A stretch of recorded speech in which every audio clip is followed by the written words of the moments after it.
21.1 परिचय।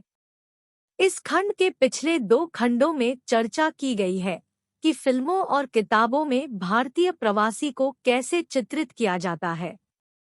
अब हम यह पता लगाने जा रहे हैं कि आम तौर पर लोग भारतीय प्रवासियों को कैसे देखते हैं। यह अनुभाग पिछले 2 का विस्तार है, जो पूरी तरह से इस बात पर केंद्रित है कि साहित्य और फिल्म इस समुदाय को कैसे चित्रित करते हैं। यहाँ हम एक व्यापक दृष्टिकोण अपनाएंगे, यह देखते हुए कि प्रवासी भारतीयों की छवियां और धारणाएं किस तरह बनती है उस देश में जहां वे गए हैं और अपने गृह देश में भी। यह समझने के लिए कि भारतीयों को विदेशों में कैसे देखा जाता है और अप्रवासियों को उनके देश में कैसे देखा जाता है, हम विभिन्न सामाजिक संदर्भों से अंतर्दृष्टि एकत्र करेंगे। लोकप्रिय राय, जिसमें अक्सर रूढ़िवादिता शामिल हो सकती है, जो किसी समुदाय या जातीय समूह को विशेष तरीकों से लेबल करती है, विभिन्न स्रोतों से प्रभावित होती है। इन स्रोतों में मौखिक बातचीत, रोजमर्रा की बातचीत, मीडिया, प्रिंट, फिल्म और टेलीविजन सहित, और यहाँ तक कि यात्रा के अनुभव भी शामिल है। भारतीयों को किस प्रकार देखा जाता है, इस पर चर्चा करने के लिए हम इनमें से कुछ स्रोतों से जानकारी प्राप्त करेंगे। 21.2 मॉडल अल्पसंख्यक अमेरिका में भारतीय। अक्टूबर 2006 में नस्दाक, जो न्यूयॉर्क में एक स्टॉक एक्सचेंज है, रोशनी का त्योहार दिवाली मनाने के लिए भारतीय तिरंगे झंडों से ढका हुआ था। कुछ भारतीयों को यह भी उम्मीद है कि इस उत्सव के लिए एम्पायर स्टेट बिल्डिंग को रोशन किया जाएगा। व्हाइट हाउस ने दिवाली उत्सव मनाने की योजना बनाई है, जिससे पता चलता है कि भारत संयुक्त राज्य अमेरिका में प्रमुखता प्राप्त कर रहा है। फिलहाल अमेरिका में भारत पर खास फोकस है। आप अमेरिकी सपने को साकार करने वाले सफल भारतीय अप्रवासियों, बॉलीवुड फिल्म समारोहों और भारत में हाईटेक उद्योग के विकास के बारे में लेख देख सकते हैं, जिसके कारण अमेरिकी नौकरियों की आउटसोर्सिंग हुई है। भारत के साथ साथ दक्षिण एशिया का भी अमेरिकी मानसिकता पर इतना गहरा प्रभाव पहले कभी नहीं रहा। बुधोस 2004। भारतीय संस्कृति और लोग संयुक्त राज्य अमेरिका में दैनिक जीवन का एक नियमित हिस्सा बन गए हैं। यह सिर्फ वे लोग नहीं हैं जो सुविधा स्टोर या गैस स्टेशन चलाते हैं, या पटेल जिनके पास मोटल उद्योग का एक बड़ा हिस्सा है। वास्तव में मुख्य रूप से गुजराती समुदाय, विशेष रूप से पटेल, अमेरिका में 53,000 होटलों और मोटलों में से लगभग 21,000 के मालिक हैं, जिनकी कुल कीमत $40 बिलियन है। भारतीय भी मुख्यधारा की अमेरिकी संस्कृति में केवल रूढ़िवादिता के रूप में नहीं बल्कि उसके अभिन्न अंग के रूप में दिखाई देते हैं। आप उन्हें टेलीविजन पर राजनीतिक विश्लेषक और पत्रकार फरीद ज़कारिया या चिकित्सा संवाददाता और युद्ध रिपोर्टर संजय गुप्ता जैसी प्रमुख हस्तियों के रूप में पाएंगे। सलमान रुश्दी, वी.एस.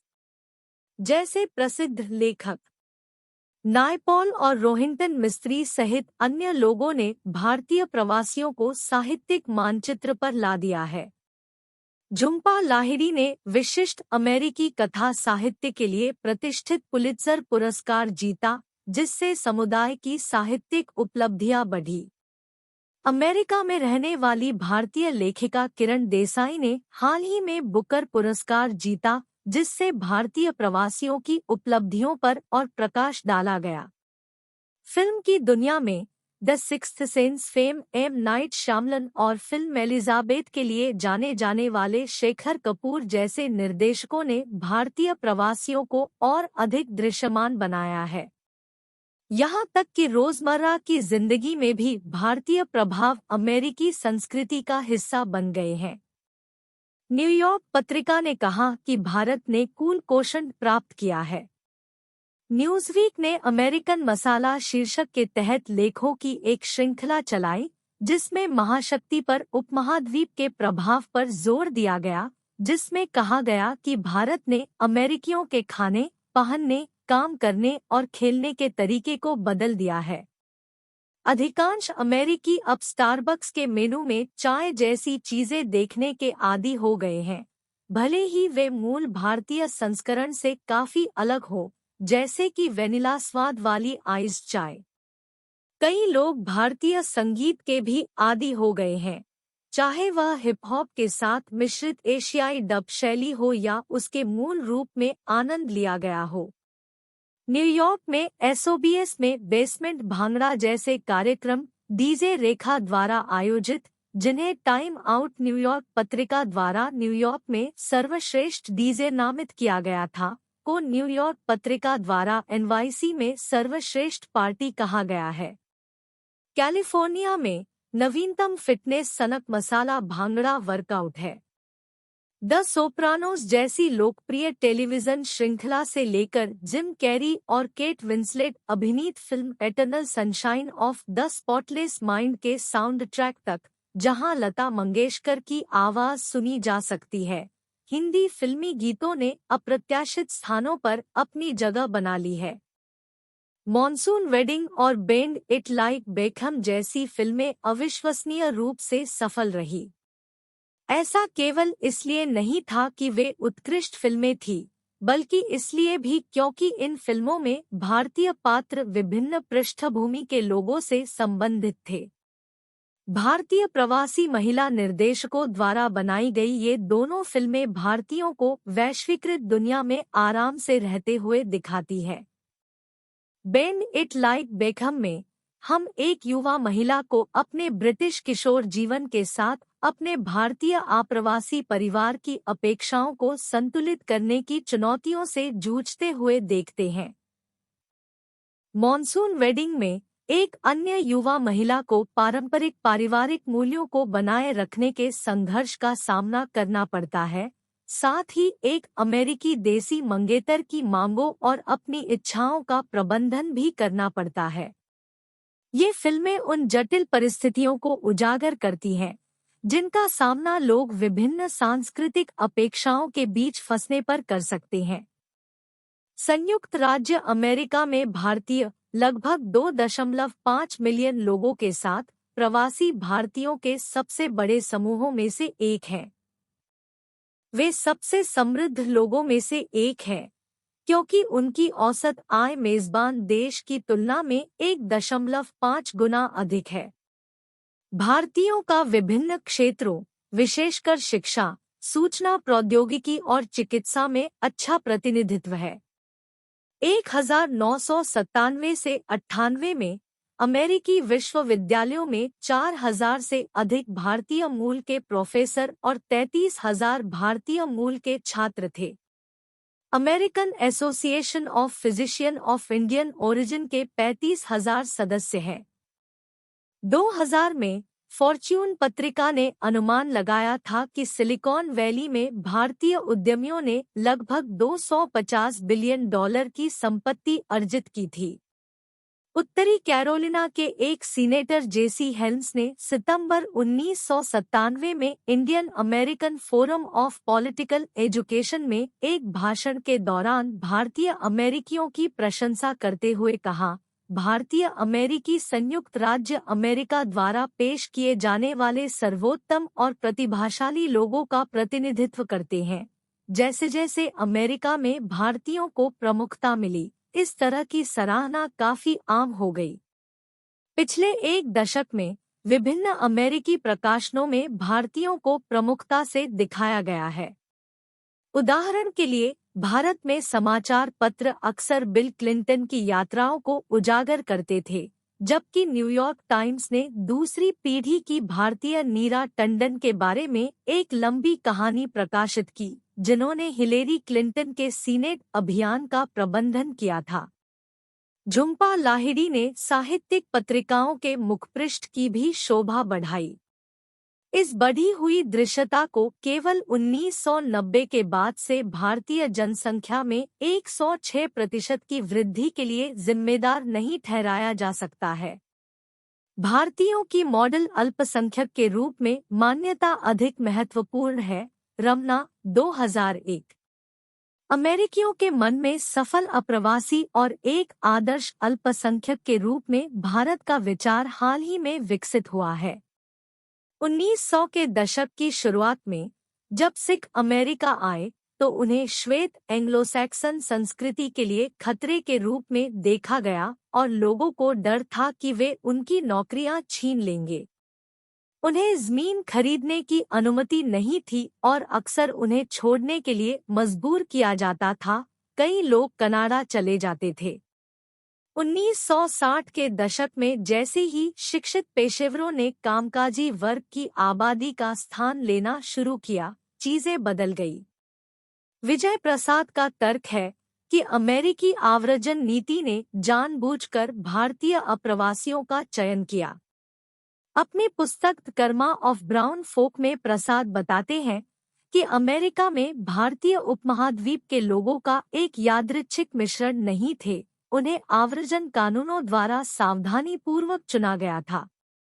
प्रसाद ने शिक्षित भारतीय प्रवासियों को अराजनीतिक और निष्क्रिय बताया है, जो मजबूत सामाजिक चेतना के बिना आनंद और सफलता पाने पर केंद्रित है। एक सफल भारतीय पेशेवर की रूढ़िबद्ध छवि, जिसे अक्सर थोड़ा बेवकूफ के रूप में देखा जाता है, का उदाहरण दिलबर्ट कॉमिक स्ट्रिप में अशोक जैसे पात्रों द्वारा दिया गया है। इन पेशेवरों को अक्सर कामुक और मौजमस्ती करने में असमर्थ के रूप में चित्रित किया जाता है। हालांकि इस रूढ़िवादिता को Harold and Kumar go to White Castle में चरित्र कुमार द्वारा चुनौती दी गई है, जहां मुख्य पात्र क्रमशः चीनी अमेरिकी और भारतीय अमेरिकी हेरोल्ड और कुमार है। हेरोल्ड एक निवेश बैंकर के रूप में अपनी नौकरी से ऊब गया है, जबकि कुमार को अपने सर्जन पिता की तरह मेडिकल करियर बनाने में कोई दिलचस्पी नहीं है। हालांकि कुमार सामान्य भारतीय गीक ढांचे में फिट नहीं हो सकते हैं, फिर भी वे दूसरी पीढ़ी के भारतीयों की व्यक्तिगत महत्वाकांक्षाओं और पारिवारिक अपेक्षाओं के बीच संघर्ष का प्रतिनिधित्व करते हैं। अमेरिकी लोकप्रिय संस्कृति में अन्य कम चापलूसी वाली रूढ़ियां भी हैं। एनिमेटेड श्रृंखला सिम्पसन्स का एक पात्र अपू अक्सर एक सुविधा स्टोर के मालिक से जुड़ा होता है। भारतीय अमेरिकी समुदाय के भीतर वर्ग भेद मौजूद हैं। पहले के पेशेवर अप्रवासी कभी-कभी पहली पीढ़ी के अप्रवासी के रूप में आने वाले कामकाजी वर्ग के समुदायों को हेय दृष्टि से देखते हैं। गुजराती दुकानदार और पंजाबी कैब ड्राइवर बाद वाले समूह के लिए आम रूढ़िवादिता है। भारतीय दृष्टिकोण से चीजें काफी हद तक बदल गई होंगी। भारत कभी सपेरों, राजसी महाराजाओं, आध्यात्मिकता और योग के लिए जाना जाता था। आजकल वैकल्पिक और पारंपरिक प्रथाओं में नई रुचि के साथ आध्यात्मिक पहलू में एक आधुनिक मोड़ आ गया है। यह दीपक चोपड़ा जैसे आधुनिक गुरुओं और कुछ हद तक रजनीश जैसे पूर्ववर्ती गुरुओं, जिन्हें ओशो के नाम से भी जाना जाता है, की लोकप्रियता से स्पष्ट है। हालांकि अमेरिका में अभी भी ज्ञान की व्यापक कमी है, जिसका मुख्य कारण इसकी कुछ हद तक अलग-थलग प्रकृति है। यह अज्ञानता न्यू जर्सी में भारतीयों पर हुए हमलों, जिन्हें डॉट बस्टर्स कहा जाता है, और हाल ही में 9/11 के बाद पगड़ी पहनने वाले सिख व्यक्तियों पर हुए हमलों, जिन्हें गलती से अफगान समझ लिया गया था, जैसी घटनाओं में स्पष्ट हो जाता है। आउटसोर्सिंग को लेकर चल रही बहस से विदेशियों द्वारा अमेरिकी नौकरियां छीनने का डर फिर से उभर आया है, जो आगामी चुनावों में एक महत्वपूर्ण विषय बन गया है। मीरा कामदार ने अपने लेखन में बताया है कि कैसे अमेरिका भारत पर ध्यान देना शुरू कर रहा है। वह कहती है, किसने सोचा होगा कि टी-शर्ट पर लिखा होता है कि मेरे माता-पिता डिज्नीलैंड गए थे और मुझे बस यही घटिया टी-शर्ट मिली। एक दिन उनकी जगह मेरी नौकरी भारत चली गई और मैं सब कुछ का शोक मनाने वाली शर्ट ले लेगी। क्या यह घटिया टी-शर्ट मिली? अचानक कम वेतन के लिए संयुक्त राज्य अमेरिका में रहने वाले एशियाई श्रमिकों की चिंता और उनके घरेलू देशों में उनकी स्थिति और भी बदतर थी। अक्सर एक बिस्तर पर 10 सोते थे के बारे में चिंता बदल गई है। अब यह विशाल चूसने वाली ध्वनि की तरह लगता है जो इस्तेमाल किया जाता था। मेक्सिको के साथ जुड़ाव 1000 गुना बढ़ गया है और अब यह सभी स्थानों से भारत से आ रहा है। कामदार 2004 65। विदेशों में भारतीय समुदाय भी राजनीति में शामिल होने लगा है। भारतीय अमेरिकी प्रभावशाली राजनीतिक समूह बना रहे हैं। इन समूहों में यूएनपैक, United States India Political Action Committee सबसे प्रभावशाली में से एक है। चिंतन और कार्य 21.1। अमेरिका में भारतीयों की विभिन्न छवियां क्या है? शीर्षक: अमेरिका में भारतीयों की विविध छवियां।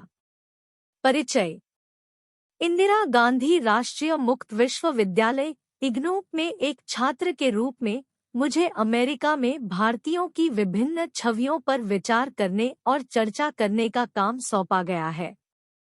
यह एक ऐसा विषय है जो दोनों देशों के बीच लंबे समय से चली आ रही बातचीत को देखते हुए महत्वपूर्ण ऐतिहासिक, सांस्कृतिक और सामाजिक प्रासंगिकता रखता है। पिछले कुछ वर्षों में अमेरिका में भारतीयों की धारणा विकसित हुई है, जिसमें रूढ़िवादिता से लेकर वास्तविकताओं तक कई प्रकार की छवियां प्रदर्शित होती है। इस निबंध में मैं इन छवियों के विभिन्न पहलुओं का पता लगाऊंगा, इस बात पर प्रकाश डालूंगा कि संयुक्त राज्य अमेरिका में भारतीयों को कैसे माना जाता है और उन्होंने अमेरिकी परिदृश्य में अपनी पहचान कैसे बनाई है। ऐतिहासिक संदर्भ: अमेरिका में भारतीयों का इतिहास 19वीं शताब्दी का है, जब भारत से बड़ी संख्या में गिरमिटिया मजदूरों को संयुक्त राज्य अमेरिका लाया गया था।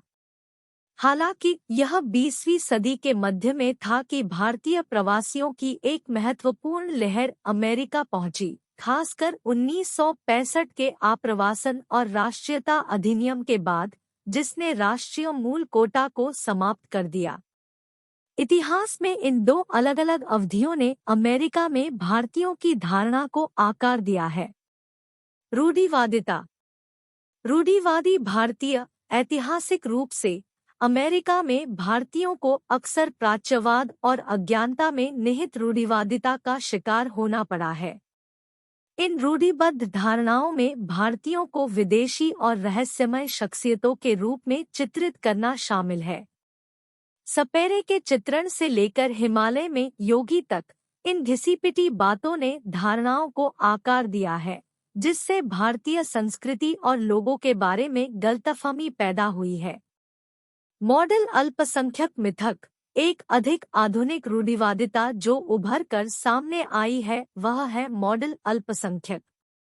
भारतीयों को अक्सर उच्च शिक्षित, सफल और मेहनती व्यक्ति के रूप में देखा जाता है। हालांकि यह छवि सकारात्मक लग सकती है, लेकिन यह सीमित भी हो सकती है और ऐसी उम्मीदें पैदा कर सकती है जो सभी भारतीय अमेरिकियों के लिए यथार्थवादी नहीं हो सकती है।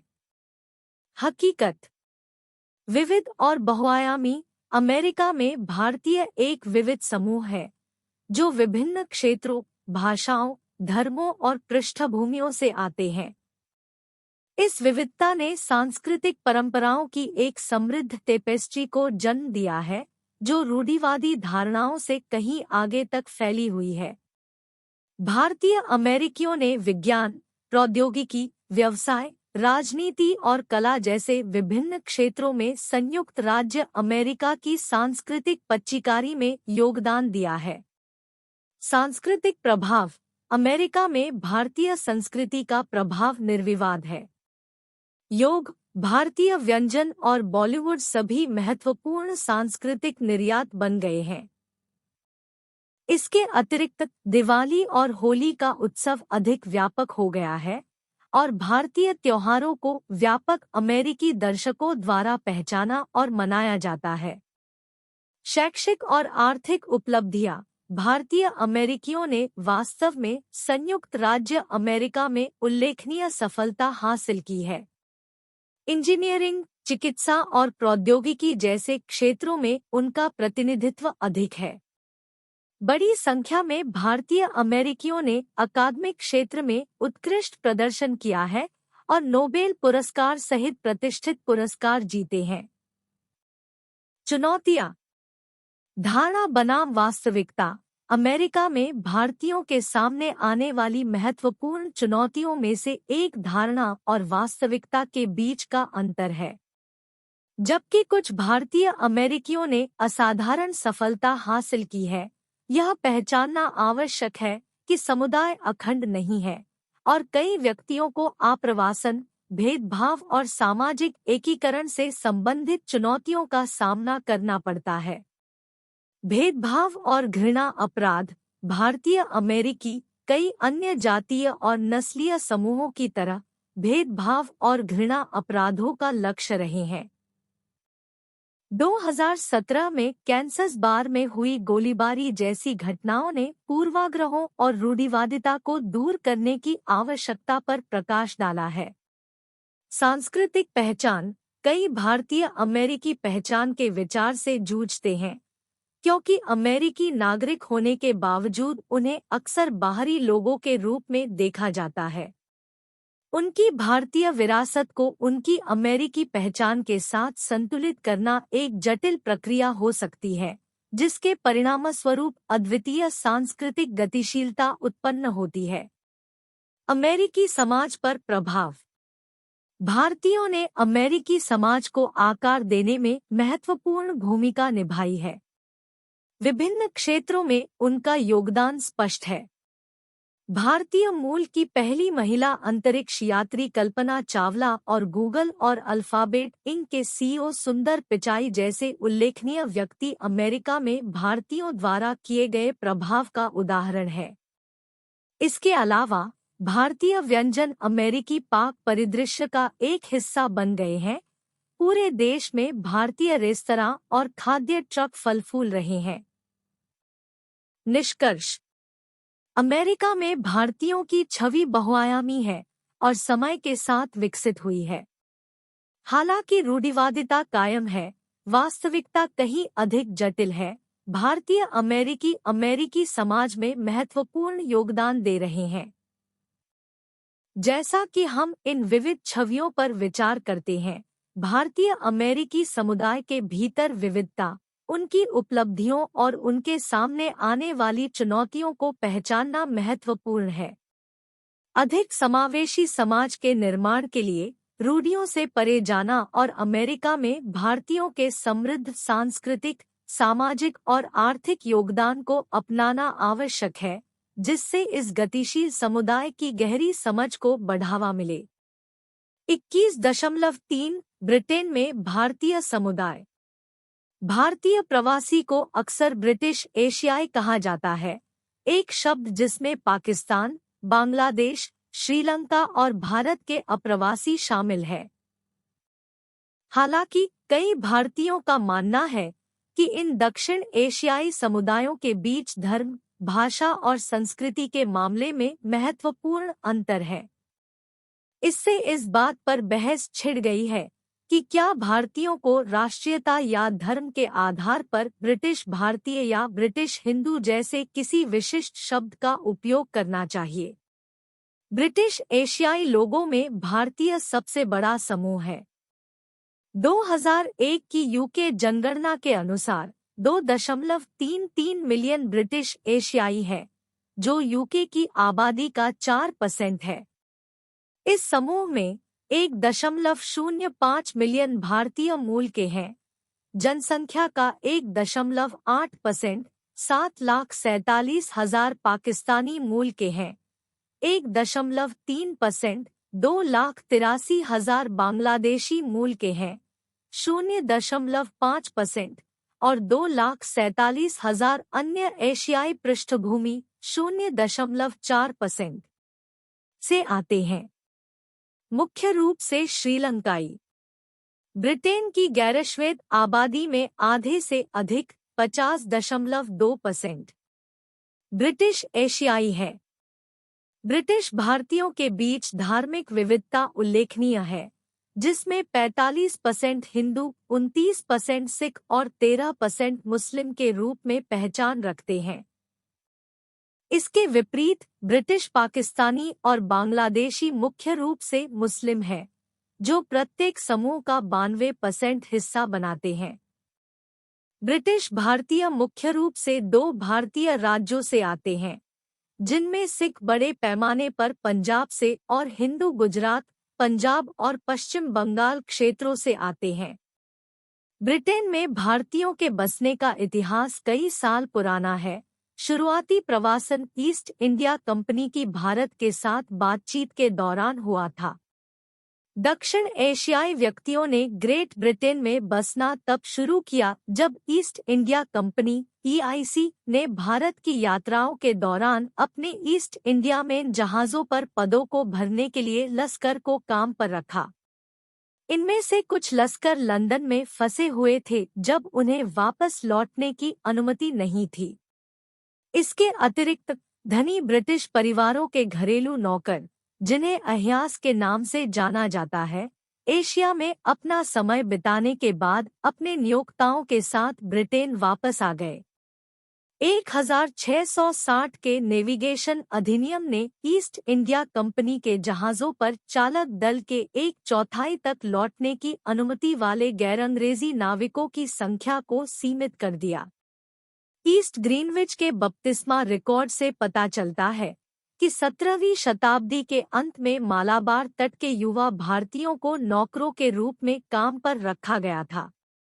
ईस्ट इंडिया कंपनी के रिकॉर्ड यह भी दर्शाते हैं कि गोवा के इंडो पुर्तगाली रसोइयों को कैप्टन एक यात्रा से दूसरी यात्रा के लिए अपने साथ रखते थे। 1797 में डेप्टफोर्ड में सेंट निकोलस के पल्ली में 13 व्यक्तियों को दफनाया गया था। आप्रवासन के ये उदाहरण दुर्लभ थे। द्वितीय विश्व युद्ध के बाद जब श्रमिकों की कमी थी, भारत से प्रवासन की एक महत्वपूर्ण लहर आई। अधिकांश भारतीय अप्रवासी, विशेषकर पंजाबी, श्रमिक वर्ग का हिस्सा बन गए।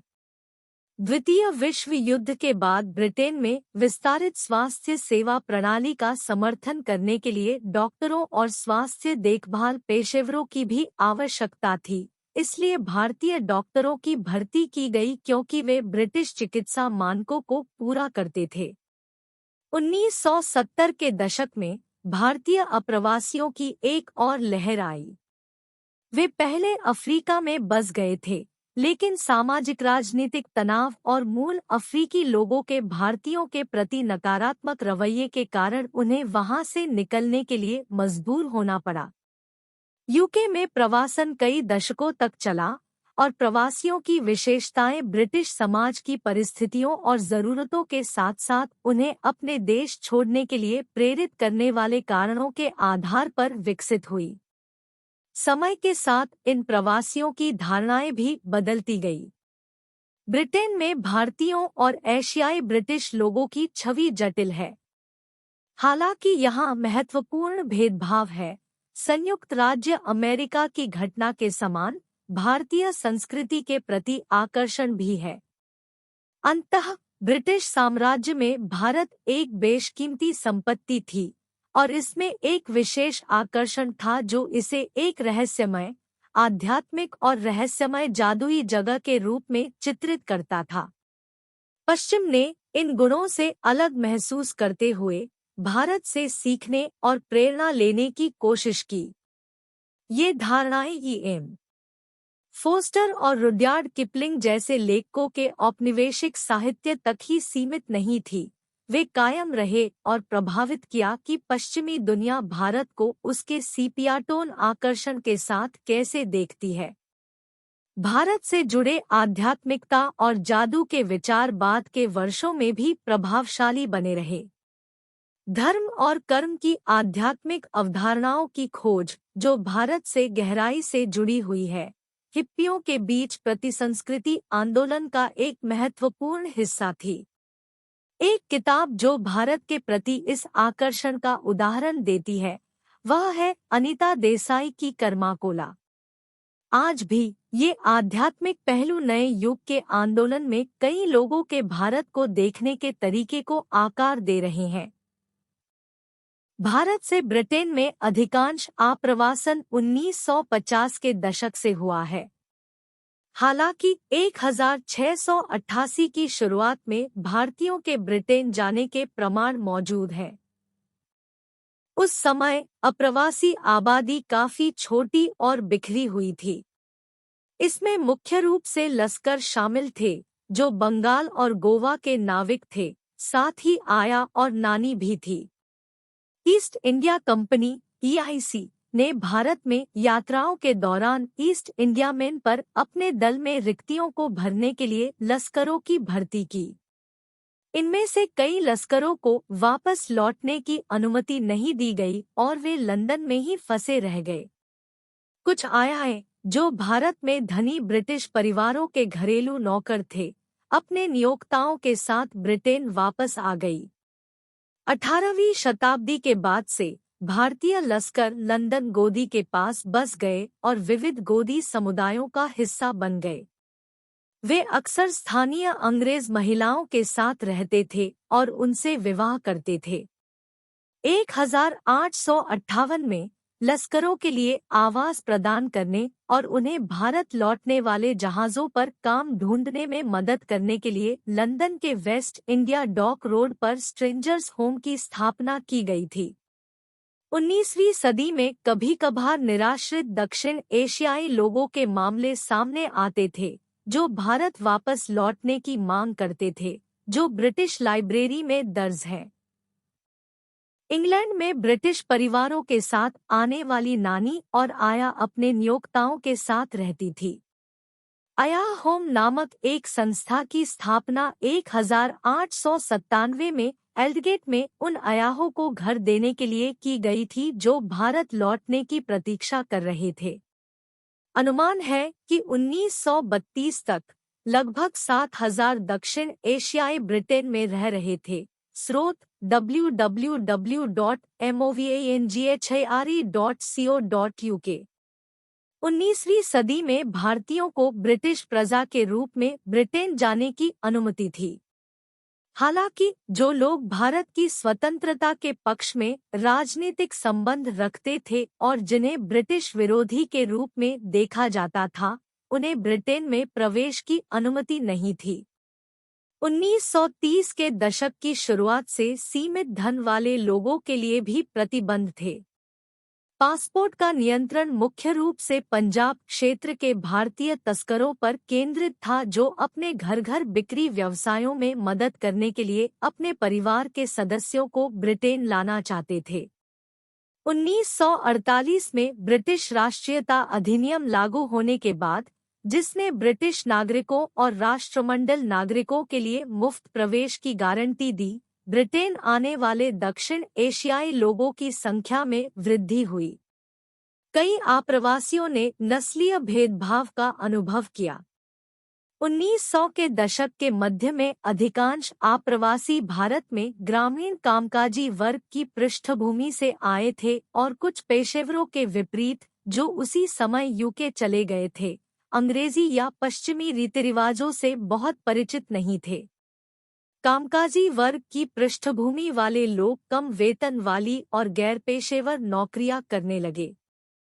युद्ध के बाद ब्रिटेन में बसने वाले दक्षिण एशियाई आप्रवासियों ने मुख्य रूप से खुद को लंदन, मिडलैंड्स और उत्तरी औद्योगिक क्षेत्रों में स्थापित किया, जहां उन्होंने कारखानों और फाउंड्री में काम किया। भारतीयों की रूढ़ी यह थी कि वे श्रमिक, बस कंडक्टर, वेटर और छोटे दुकानदार थे। ब्रिटिश समाज में स्वीकार किए जाने में उन्हें अनेक कठिनाइयों का सामना करना पड़ा। कई आप्रवासियों ने इस बारे में बात की कि अपार्टमेंट और आवास ढूंढना कितना चुनौतीपूर्ण था। युद्ध के बाद के शुरुआती दक्षिण एशियाई प्रवासियों को निजी किराए के आवास और परिषद आवास खोजने की कोशिश में पूर्वाग्रह का सामना करना पड़ा। विल्सडेन काउंसिल द्वारा किए गए एक सर्वेक्षण से पता चला है कि स्थानीय प्रेस में 90% आवास विज्ञापन विशेष रूप से गैर यूरोपीय लोगों के साथ भेदभाव करते हैं। 1957 की शुरुआत में एक गृह कार्यालय दस्तावेज ने श्वेत उड़ान और भविष्य के अलगाव का सबूत प्रदान किया, जो कुछ उत्तरी कस्बों और शहरों में विशिष्ट हो जाएगा। इसमें कहा गया है, नॉटिंघम, वॉल्वरहैम्प्टन और वारविकशायर पुलिस का कहना है कि बेहतर श्रेणी के जिलों में श्वेत घरधारक इन जिलों में घर खरीदने वाले रंगीन लोगों से नाराज है, और जब ऐसा होता है तो जो लोग ऐसा कर सकते हैं वे चले जाते हैं। 1964 में डेली टेलीग्राफ में साउथहॉल, लंदन में एक एस्टेट एजेंट के बारे में एक रिपोर्ट थी। यह एजेंट साउथहॉल रेजिडेंट्स एसोसिएशन के स्वामित्व वाले घरों को केवल सफेद खरीदारों को बेचने पर सहमत हुआ था। कई भारतीयों को आवास की समस्याओं का सामना करना पड़ा और उन्होंने जर्जर इलाकों में पुराने घर खरीदकर और उन्हें नए लोगों को किराए पर देकर इससे निपटा। मीडिया अक्सर राष्ट्रमंडल के काले और रंगीन आप्रवासियों को सार्वजनिक वित्त पर बोझ के रूप में चित्रित करता है। उन शुरुआती प्रवासों के बाद से चीजें काफी बदल गई हैं।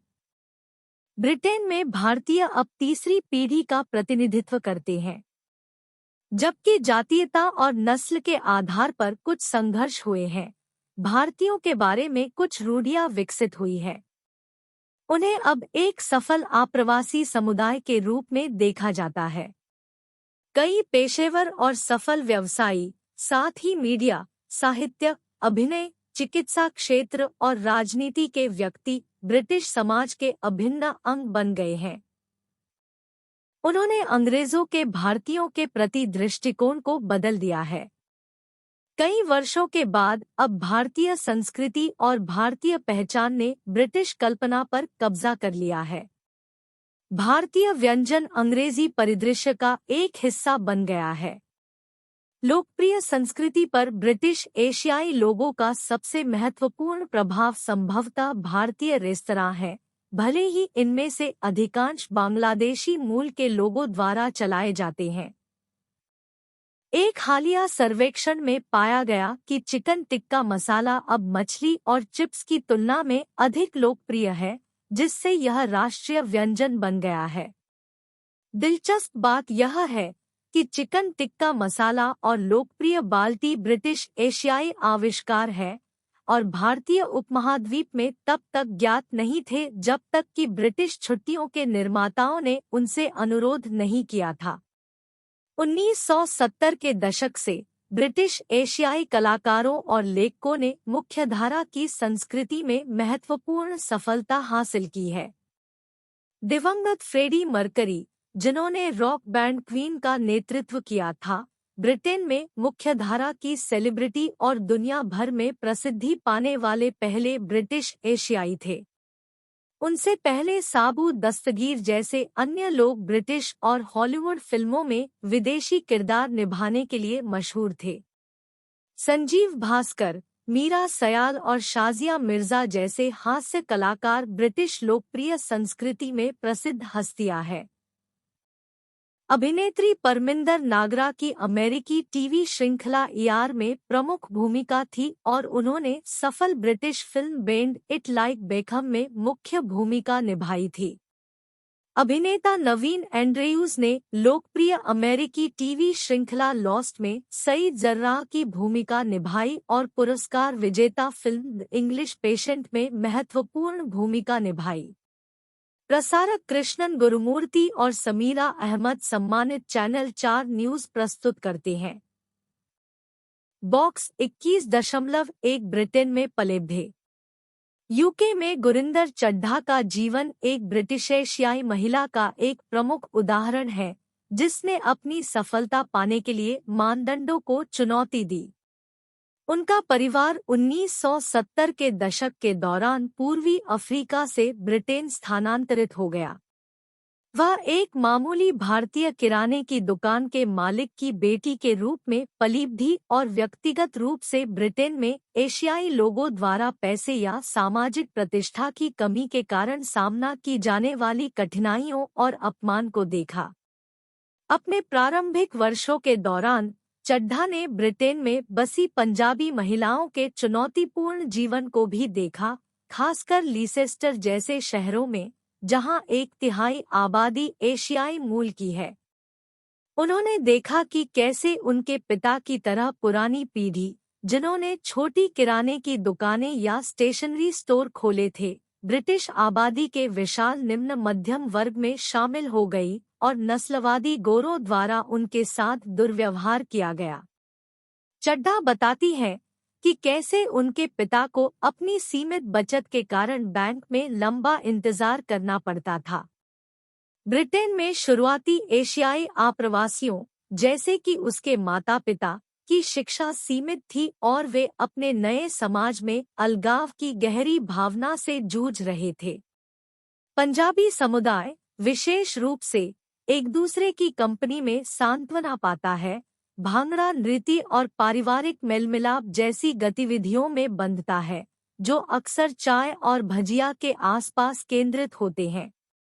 वे साउथहॉल में अपने साथी देशवासियों के साथ पुराने ज़माने के भोजन और खरीदारी के लिए आते थे, लेकिन फिर भी उन्हें अपनी भारत फ्रीकी विरासत और जीवंत ब्रिटिश संस्कृति के बीच अपनी जगह खोजने के लिए संघर्ष करना पड़ता था, जिसका उन्हें सामना करना पड़ता था। चड्ढा इस भ्रम की भावना से अपना संबंध व्यक्त करती है, लेकिन उनका और उनकी पीढ़ी का दृष्टिकोण अलग था। वे विद्रोही थे और ब्रिटिश समाज में अपनी दोयम दर्जे की स्थिति को स्वीकार करने के लिए तैयार नहीं थे। इस खंड में हम चर्चा करेंगे कि कैसे नस्ल के मुद्दे ने भारतीय प्रवासियों और अन्य समुदायों के बीच तनाव पैदा किया। अक्सर यह काले लोगों और भारतीयों के बीच संघर्ष था, चाहे वे स्थानीय हो या नवागंतुक। यह नस्लीय तनाव, जहां स्थानीय लोग भारतीय निवासियों के साथ संघर्ष में थे, फिजी, मलेशिया और मॉरिशस जैसे स्थानों में एक वास्तविकता थी, भले ही वहां भारतीय समुदाय अल्पसंख्यक था। हालांकि हमारा ध्यान कैरेबियाई देशों और अफ्रीका पर होगा, क्योंकि ये मामले आपको उनके गोद लिए गए देशों में भारतीय मूल के लोगों (पीआईओ) की सामान्य स्थिति को समझने में मदद कर सकते हैं। भारतीय मूल के लोगों को कभी-कभी इंडो कैरेबियन या पूर्वी भारतीय कहा जाता है, हालांकि आजकल पूर्वी भारतीय शब्द का प्रयोग कम होता है। इंडो कैरेबियन लोग या इंडो कैरेबियन औपनिवेशिक शब्द ईस्ट इंडियन से हटकर भारत से पैतृक संबंध रखने वाले व्यक्ति हैं, जो या तो कैरिबियन में रहते हैं या ऐसे व्यक्तियों के वंशज हैं। 1838 और 1917 के बीच गुलामी की समाप्ति के बाद श्रम की मांग को पूरा करने के लिए पूर्व ब्रिटिश राज या ब्रिटिश भारत से 5 लाख से अधिक भारतीयों को गिरमिटिया नौकरों के रूप में कैरिबियन में लाया गया था। इन मजदूरों के पहले 2 समूह 5 मई 1838 को ब्रिटिश गुयाना, जिसे अब गुयाना के नाम से जाना जाता है, पहुंचे। अधिक जानकारी के लिए पुस्तक 1 की इकाई 6 देखें। अंग्रेजी बोलने वाले कैरेबियाई देशों में रहने वाले अधिकांश भारतीय पूर्वी उत्तर प्रदेश और पश्चिमी बिहार से आए थे। ग्वाडेलोप और मार्टिनिक में अधिकांश भारतीय आप्रवासी तमिलनाडु से थे, हालांकि कुछ भारतीय उपमहाद्वीप के अन्य हिस्सों से आए थे, जिनमें वर्तमान पाकिस्तान और बांग्लादेश भी शामिल थे। कुछ इंडो कैरेबियाई लोग बाद के प्रवासियों के वंशज हैं, जैसे भारतीय डॉक्टर, गुजराती व्यवसायी और केन्या और युगांडा के प्रवासी। भारत के हाल के अप्रवासियों का एक छोटा समूह सेंट मार्टिन द्वीप और शुल्क मुक्त वाणिज्यिक क्षमताओं वाले अन्य द्वीपों पर पाया जा सकता है, जहां वे व्यवसाय में शामिल हैं। आज इंडो कैरिबियन गुयाना, सूरीनाम और त्रिनिदाद में सबसे बड़ा जातीय समूह बनाते हैं। और वे जमैका में दूसरे सबसे बड़े जातीय समूह हैं। विभिन्न अन्य कैरेबियाई देशों में वे दूसरे सबसे बड़े जातीय समूह का गठन करते हैं। Barbados, Grenada, Saint Lucia, Saint Vincent, Martinique और ग्वाडेलोप में भी छोटी भारतीय आबादी है। पश्चिमी देशों में हाल के भारतीय प्रवासियों के विपरीत इंडो कैरिबियन ने सदियों पहले अपनी मातृभूमि छोड़ दी थी और उनका भारत के साथ बहुत कम या कोई संपर्क नहीं है। उन्होंने सभी व्यावहारिक उद्देश्यों के लिए उन राष्ट्रों की पहचान को अपनाया है जिन्हें वे अब अपना घर कहते हैं। अपने पूरे इतिहास में चुनौतियों का सामना करने के बावजूद उन्होंने खुद को बनाए रखने के लिए अपनी संस्कृति और अपनी मातृभूमि की यादों को कायम रखा है। समय के साथ उनकी अधिकांश संस्कृति विकसित हुई है, कभी-कभी अन्य समूहों, विशेष रूप से अफ्रीकी समूहों के साथ मिश्रित होती है, जो कैरेबियन में भी निवास करने आए थे। कैरेबियन संस्कृति में भारतीय प्रभाव काफी ध्यान देने योग्य है। इसका असर उनके खानपान में देखा जा सकता है। भारत में सख्त सामाजिक नियम थे जो विभिन्न जातियों के लोगों को एक साथ भोजन करने से रोकते थे। हालांकि कैरिबियन में प्रवासन के कारण ये भेद टूट गए और कई इंडोट्रिनिडाडियन सख्ती से शाकाहार का पालन नहीं करते हैं। भारत के विपरीत, जहां तंदूरी खाना बनाना लोकप्रिय है, त्रिनिदाद और कैरेबियन में भारतीयों के बीच यह आम नहीं है। वे करी पेस्ट के बजाय करी पाउडर का उपयोग करके करी बनाते हैं। फिर भी त्रिनिडाडियन व्यंजनों में करी का उपयोग उल्लेखनीय है और इंडोट्रिनिडाडियन भोजन उल्लेखनीय रूप से कुछ भारतीय किस्मों के समान है। कैरेबियाई व्यंजनों का भारतीयों पर काफी प्रभाव पड़ा है। इसका मुख्य कारण करी के प्रति उनका प्रेम है। वास्तव में करी कैरेबियाई खाना पकाने का एक अभिन्न अंग बन गई है, जैसे कि यह भारत में है। त्रिनिदाद में फास्ट फूड, जिसे अक्सर चटनी के साथ खाया जाता है, की जड़ें भारतीय व्यंजनों में हैं। उदाहरण के लिए, साहिना पकोड़े के समान है, डबल्स चना भटूरा पर एक मोड़ है, लेकिन छोले सैंडविच की तरह है, और कचौरी अपने भारतीय समकक्ष की याद दिलाती है। दिलचस्प बात यह है कि एफ्रोट्रिनिडाड वासियों का मुख्य भोजन भी भारतीय मूल का है। कैलुलू के साथ साथ वे अब करी बकरी जैसे व्यंजनों का आनंद लेते हैं और त्रिनिदाद में रोटी अविश्वसनीय रूप से लोकप्रिय हो गई है। यह ध्यान रखना महत्वपूर्ण है कि रोटी भारतीयता का प्रतीक बन गई है और कुछ एफ्रोट्रिनिडाडियन इस प्रभाव से नाराज है। इसे स्पष्ट करने के लिए 1961 के चुनाव में एक अश्वेत राजनीतिक दल ने नारा इस्तेमाल किया, हमें रोटी सरकार नहीं चाहिए, रोटी की दुकानें हर जगह है। और त्रिनिदाद में लोग अक्सर नाश्ते, रात के खाने और कभी-कभी दोपहर के भोजन के लिए दाल और सब्जी या तरकारी के साथ रोटी खाते हैं। भारतीय भोजन की व्यापकता कैलिप्सो संगीत में भी परिलक्षित होती है, जहां कई गीतों में रोटी और चटनी का उल्लेख होता है, अक्सर हास्य, उपहास और व्यंग्य के साथ। कैरेबियन में भारतीय समुदाय न केवल बड़ी संख्या में है, बल्कि अपने साथ अपनी संस्कृति भी लेकर आया है। अतीत में भारतीय गिरमिटिया मजदूर, जिन्हें कभी-कभी उपनिवेशवादियों द्वारा कुली कहा जाता था, बेहद खराब परिस्थितियों में रहते थे। हालांकि उन्होंने कड़ी मेहनत की, पैसे बचाए, दृढ़ संकल्पित रहे और अपनी संस्कृति को अपनाया। ऐसा करके उन्होंने खुद को अन्य स्थानीय समूहों से कुछ हद तक अलग कर लिया, लेकिन अपने नए घरों में व्यापार और वाणिज्य पर हावी होने में सफल रहे। जबकि एक छोटी श्वेत आबादी कैरेबियन में कुछ संसाधनों, वित्त और व्यापार को नियंत्रित करती है, यह भारतीय ही है जो ऊपर की ओर गतिशील मध्यम और उच्च वर्गों का बहुमत बनाते हैं। यह सफलता उन अफ्रीकियों के विपरीत है जिन्हें 17वीं शताब्दी की शुरुआत में कैरेबियन में लाया गया था और समृद्धि का स्तर समान नहीं था। सफलता में इस अंतर के कारण भारतीय और अफ्रीकी आबादी के बीच तनाव पैदा हो गया है।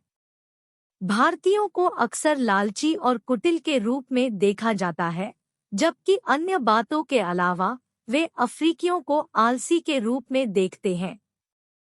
दोनों उपनिवेशों में नस्लीय पूर्वाग्रहों ने शुरुआत में ही जड़ें जमा ली। ब्रिटिश किसानों ने अफ्रीकियों को शारीरिक रूप से मजबूत लेकिन निष्क्रिय और लापरवाह के रूप में चित्रित किया। पूर्वी भारतीयों को मेहनती लेकिन द्वेषपूर्ण और लालची कहा जाता था। यह धारणा आज भी कायम है। निगेराइटिस शब्द का प्रयोग कैरेबियन में खाने के बाद अनुभव होने वाली उनींदापन का वर्णन करने के लिए किया जाता है, जो सीधे तौर पर अफ्रीकियों के कथित आलस्य को संदर्भित करता है। इन रूढ़िवादिता को कुछ हद तक आप्रवासी समुदायों द्वारा स्वयं अपनाया गया था। प्रत्येक अपने बारे में सकारात्मक रूढ़िवादिता की पुष्टि करता था और अन्य समूहों के बारे में नकारात्मक रूढ़िवादिता की पुष्टि करता था। उन्होंने दूसरे समूह के बारे में जो कहा गया उसे स्वीकार कर लिया, लेकिन उनके बारे में जो कहा गया उसे खारिज कर दिया। इन रूढ़िवादिताओं ने व्यवहार के लिए एक सुविधाजनक स्पष्टीकरण और समूहों के बीच उचित प्रतिद्वंद्विता की पेशकश की।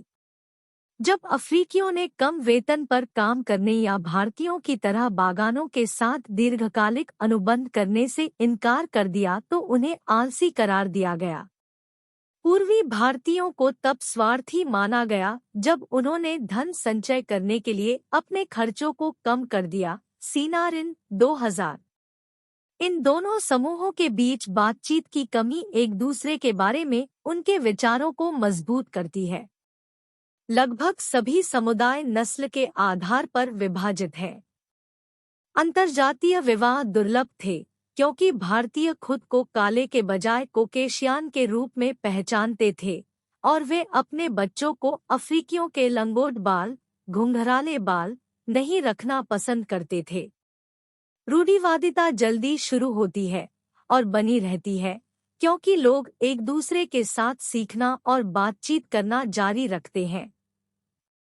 ये विचार हमारे दैनिक जीवन में शामिल हो जाते हैं, बिल्कुल उसी तरह जैसे कोई गीत स्कूली बच्चे भारतीयों के बारे में गाते हैं। गीत इस प्रकार है, एक बार काला आदमी अपनी टोपी में पंख पहनता था जबकि कुली पानी चावल खाता था। काला आदमी कुली का मजाक उड़ाता था, कहता था चले जाओ पानी चावल कुली, लेकिन अब कुली का मानना है कि वे महत्वपूर्ण हैं। समय बदल गया है और अब कुली का समय आ गया है। मुझे कोई आपत्ति नहीं है क्योंकि प्रभु ने भविष्यवाणी की थी, अंतिम दिनों में विभिन्न नस्लें टकराएंगी, राष्ट्र एक दूसरे से लड़ेंगे और ऐसा होगा युद्धों और युद्ध की अफवाहें। औपनिवेशिक शासन से आज़ादी की लड़ाई के दौरान काले और भारतीय लोग थोड़े समय के लिए एक साथ आए, लेकिन यह एकता लंबे समय तक नहीं टिकी।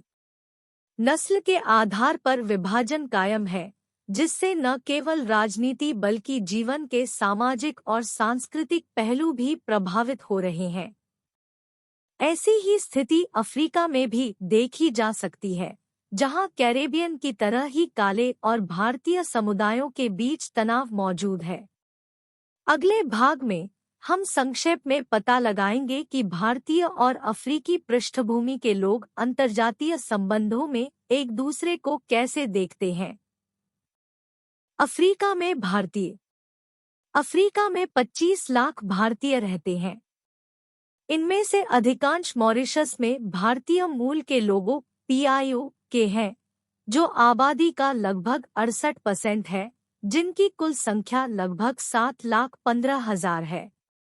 इसके अतिरिक्त दक्षिण अफ्रीका में 1 मिलियन भारतीय, केन्या में 1 लाख, सेशेल्स में 81,000, मेडागास्कर में 28,000, तंजानिया में 90,000, जिम्बाब्वे में 16,000, बोत्सवाना में 9,000 और मोजाम्बिक में लगभग 20,000 भारतीय हैं।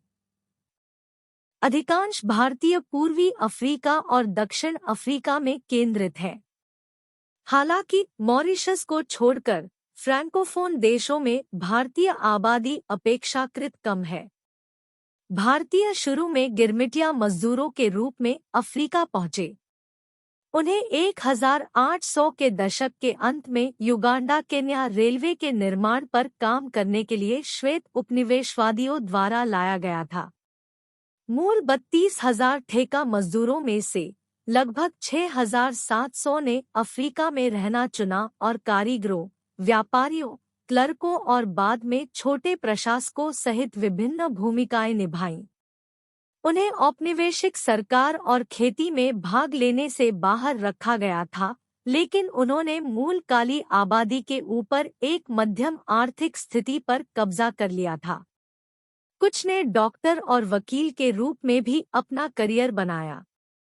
भारत के उद्यमी व्यक्ति अधिक व्यावसायिक अवसरों की तलाश में अंतर्देशीय क्षेत्रों में जाने के इच्छुक थे। व्यापार की संभावनाओं ने इस समय के दौरान और उससे भी पहले कई स्वतंत्र यात्रियों को अफ्रीका की ओर आकर्षित किया था। भारतीय व्यापारियों ने अरब व्यापार मार्गों का अनुसरण किया था जो उन्हें अंतर्देशीय तट तक ले जाते थे, जिन्हें अब हम केन्या और तंजानिया कहते हैं। 19वीं शताब्दी में भारतीयों की ज़ांज़ीबार के लाभदायक मसाला व्यापार पर मजबूत पकड़ थी, जो सुल्तान के विशेष एजेंटों के रूप में कार्यरत थे। रेलवे के निर्माण और द्वितीय विश्व युद्ध की समाप्ति के बीच पूर्वी अफ्रीका में भारतीयों की संख्या 3,20,000 हो गई थी। 1940 के दशक तक कुछ औपनिवेशिक क्षेत्रों ने आप्रवासियों की आमद को प्रतिबंधित करने के लिए पहले से ही कानून बनाए थे, जैसे कि 1924 में स्वेच्छासित रोडेशिया। हालांकि उस समय तक भारतीयों ने वाणिज्यिक व्यापार पर मजबूती से नियंत्रण स्थापित कर लिया था, जिसका 80 से 90% पर प्रभुत्व था। केन्या और युगांडा में इसकी और यहाँ तक कि औद्योगिक विकास के कुछ पहलुओं में भी इसकी भूमिका थी। 1948 में केवल 12 अपवादों को छोड़कर युगांडा की 195 कपास गिन्नरियों में से लगभग सभी का संचालन भारतीयों द्वारा किया जाता था। ब्रूगेमैन 2000। युगांडा, तंजानिया और केन्या सहित पूर्वी अफ्रीका में भारतीयों की सफलता से वहां के मूल निवासी नाराज हो गए। अश्वेत आबादी और भारतीयों के बीच सामाजिक संपर्क की कमी ने आपसी अविश्वास को बढ़ावा दिया। कुछ भारतीयों द्वारा आज़ादी की लड़ाई में अश्वेत आबादी का समर्थन करने के बावजूद नए उभरते देशों का लक्ष्य अपने देशों को और अधिक अफ्रीकी बनाना था। केन्या में नए कानून पारित किए गए, जिसमें विदेशियों को तब तक नौकरी करने से प्रतिबंधित किया गया जब तक कि कोई केन्याई नागरिक उनकी जगह नहीं ले लेता। नैरोबी जैसे शहरों ने भी नगरपालिका बाजारों में दुकानें रखने या व्यापार करने वाले गैर केन्याई लोगों पर प्रतिबंध लगाने पर जोर देना शुरू कर दिया।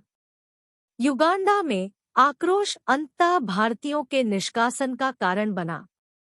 1972 में ईदी अमीन ने देश में मौजूद 75,000 एशियाई लोगों को देश छोड़ने के लिए 90 दिन का समय दिया। तंजानिया में भारतीय मूल के लोग कुल जनसंख्या का केवल 1% है। हालांकि औपनिवेशिक नीतियों के कारण तांगानिका की अर्थव्यवस्था में उनकी महत्वपूर्ण भूमिका थी, जो व्यापार, वाणिज्य और संपत्ति के स्वामित्व में अफ्रीकियों के मुकाबले भारतीयों का पक्ष लेती थी।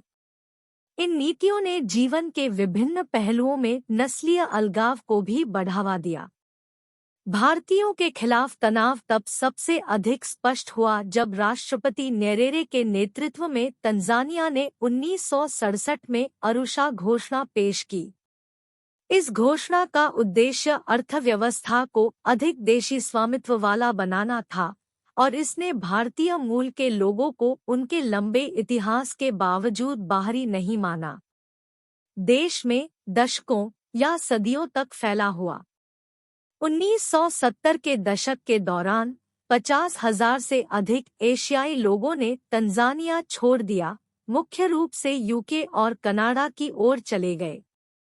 ऐसा प्रतीत होता है कि यह परिवार भारतीय परिवारों के लिए सुरक्षा और सहायता का स्थान रहा है। इसने आर्थिक रूप से जुड़ने और सामाजिक संबंध बनाने के एक तरीके के रूप में भी काम किया। भारतीय पारिवारिक जीवन का यह हिस्सा वीएस में सबसे अच्छा दिखाया गया है। नायपॉल की पुस्तक A Bend in the River West Indian लेखक की 1979 की यह पुस्तक अंग्रेजी में सबसे प्रसिद्ध साहित्यिक कृति है, जो पूर्वी और मध्य अफ्रीका में भारतीय अनुभव के बारे में बात करती है, जिसे स्वाहिली में मेहंदी के रूप में जाना जाता है। मीरा नायर, जिन्होंने अपना अधिकांश बचपन युगांडा में बिताया, अपनी फिल्म मिसिसिपी मसाला में अमेरिकी दक्षिण के छोटे शहरों में काले और भारतीय लोगों के बीच नस्लीय तनाव की पड़ताल करती है। फिल्म की कहानी मिसिसिपी में रहने वाले युगांडा के एक भारतीय परिवार के इर्दगिर्द घूमती है। उनकी वयस्क बेटी, जिसका किरदार सरिता चौधरी ने निभाया है, को दक्षिण के एक काले व्यक्ति से प्यार हो जाता है, जिसका किरदार डेंजेल वाशिंगटन ने निभाया है। यह रिश्ता परिवार की एकता और उनकी आर्थिक स्थिरता को बाधित करने की क्षमता रखता है। यह मामला महिला के पिता में पुरानी नस्लीय आशंकाओं को भी जन्म देता है, जो युगांडा में अपनी युवावस्था की घटनाओं और अगस्त 1972 में अपने परिवार के अचानक और हिंसक निर्वासन का सामना करने की घटनाओं को याद करते हैं। पूर्वी अफ्रीका में जो भारतीय अब दक्षिण अफ्रीका में रहते हैं, उन्हें मूल रूप से गिरमिटिया मजदूर के रूप में वहां लाया गया था, जिन्हें कभी कभी कुली मजदूर भी कहा जाता है। अन्य स्थानों की तरह, जहां मूल अश्वेत आबादी ने अपेक्षाकृत सफल भारतीयों को देखा, स्थानीय लोगों और अन्य जातीय समूहों की ओर से नकारात्मक प्रतिक्रिया हुई।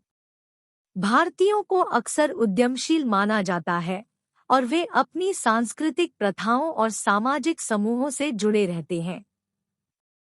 कुछ लोगों ने उन्हें भारतीय यहूदी भी कहा, क्योंकि उनका मानना था कि वे यहूदी लोगों के समान थे, उन पर चालाक, बेईमान और पैसा कमाने पर ध्यान केंद्रित करने का आरोप लगाते थे। उदाहरण के लिए, 1950 के आसपास जोहान्सबर्ग में एक भारतीय विरोधी प्रकाशन ने ऐसे दावे किए थे। पूरे अफ्रीका में यह व्यापक धारणा थी कि भारतीय मूल आबादी की कीमत पर समृद्ध हुए। यह धारणा दक्षिण अफ्रीका में सबसे मजबूत थी। विनय लाल का मानना है कि दक्षिण अफ्रीकी स्थिति अनोखी थी क्योंकि यहीं पर नस्लीय अलगाव और नस्लवाद पूरी तरह से संस्थागत था। रंगभेद के खिलाफ लड़ने वाला मुख्य संगठन अफ्रीकन नेशनल कांग्रेस (ANC) शुरू में नेटाल इंडियन कांग्रेस और इंडियन नेशनल कांग्रेस दोनों से प्रेरित था। रंगभेद युग के दौरान भारतीयों ने न केवल काले लोगों का समर्थन किया और उनके साथ लड़ाई लड़ी, बल्कि ANC के भीतर महत्वपूर्ण नेतृत्व भूमिका भी निभाई। रंगभेद की समाप्ति भारतीयों के लिए एक संकेत होना चाहिए था कि उन्हें जो नुकसान झेलना पड़ा था वह दूर हो जाएगा। दुनिया के अन्य स्थानों की तरह दक्षिण अफ्रीका में श्वेत लोगों ने खुद को एक श्रेष्ठ समूह के रूप में स्थापित किया था। उनका दावा था कि केवल वे ही देश को नस्लीय और जातीय संघर्षों में पड़ने से रोक सकते हैं। श्वेत दक्षिण अफ्रीका द्वारा निर्मित नस्लीय पदानुक्रम अभी भी मौजूद है। इसलिए जबकि सरकार अब आधिकारिक तौर पर भेदभाव का समर्थन नहीं करती है, भारतीयों के प्रति काले लोगों में नाराजगी बढ़ रही है। 2002 के मध्य में एक उल्लेखनीय घटना घटी। यह तब हुआ जब क्वाज़ुलू के एक लेखक और संगीतकार मबोंगेनी नगेमा ने अमांडिया नामक एक गीत साझा किया, जिसका ज़ुलू में अर्थ भारतीय होता है। गाना इन पंक्तियों से शुरू होता है। अरे भाइयों, मेरे साथी भाइयों, हमें साहसी और मजबूत लोगों की जरूरत है। भारतीयों का सामना करने के लिए यह स्थिति काफी चुनौतीपूर्ण है। भारतीय परिवर्तन के प्रति प्रतिरोधी हैं। गोरे लोग भारतीयों से कहीं बेहतर थे। यहाँ तक कि मंडेला भी उन्हें बदलाव के लिए राजी नहीं कर सके। गोरे लोग भारतीयों से कहीं बेहतर थे। नगेमा का सुझाव है कि कुछ राजनेता जो रिश्वत की पेशकश करने वाले भारतीयों से प्रभावित हैं, उन्हें जुलू लोगों के संघर्षों की परवाह नहीं है। वह ऐसा क्यों करता है, यह समझाने के लिए वह ऐतिहासिक जुलू आंकड़ों का उपयोग करता है। वह बताते हैं कि भारतीयों ने डरबन पर नियंत्रण हासिल कर लिया है और परिणामस्वरूप जुलू समुदाय गरीब हो गया है, क्योंकि भारतीयों ने अधिकांश अवसरों और संसाधनों को छीन लिया है। नगेमा का मानना है कि वे जुलू लोगों पर अत्याचार कर रहे हैं।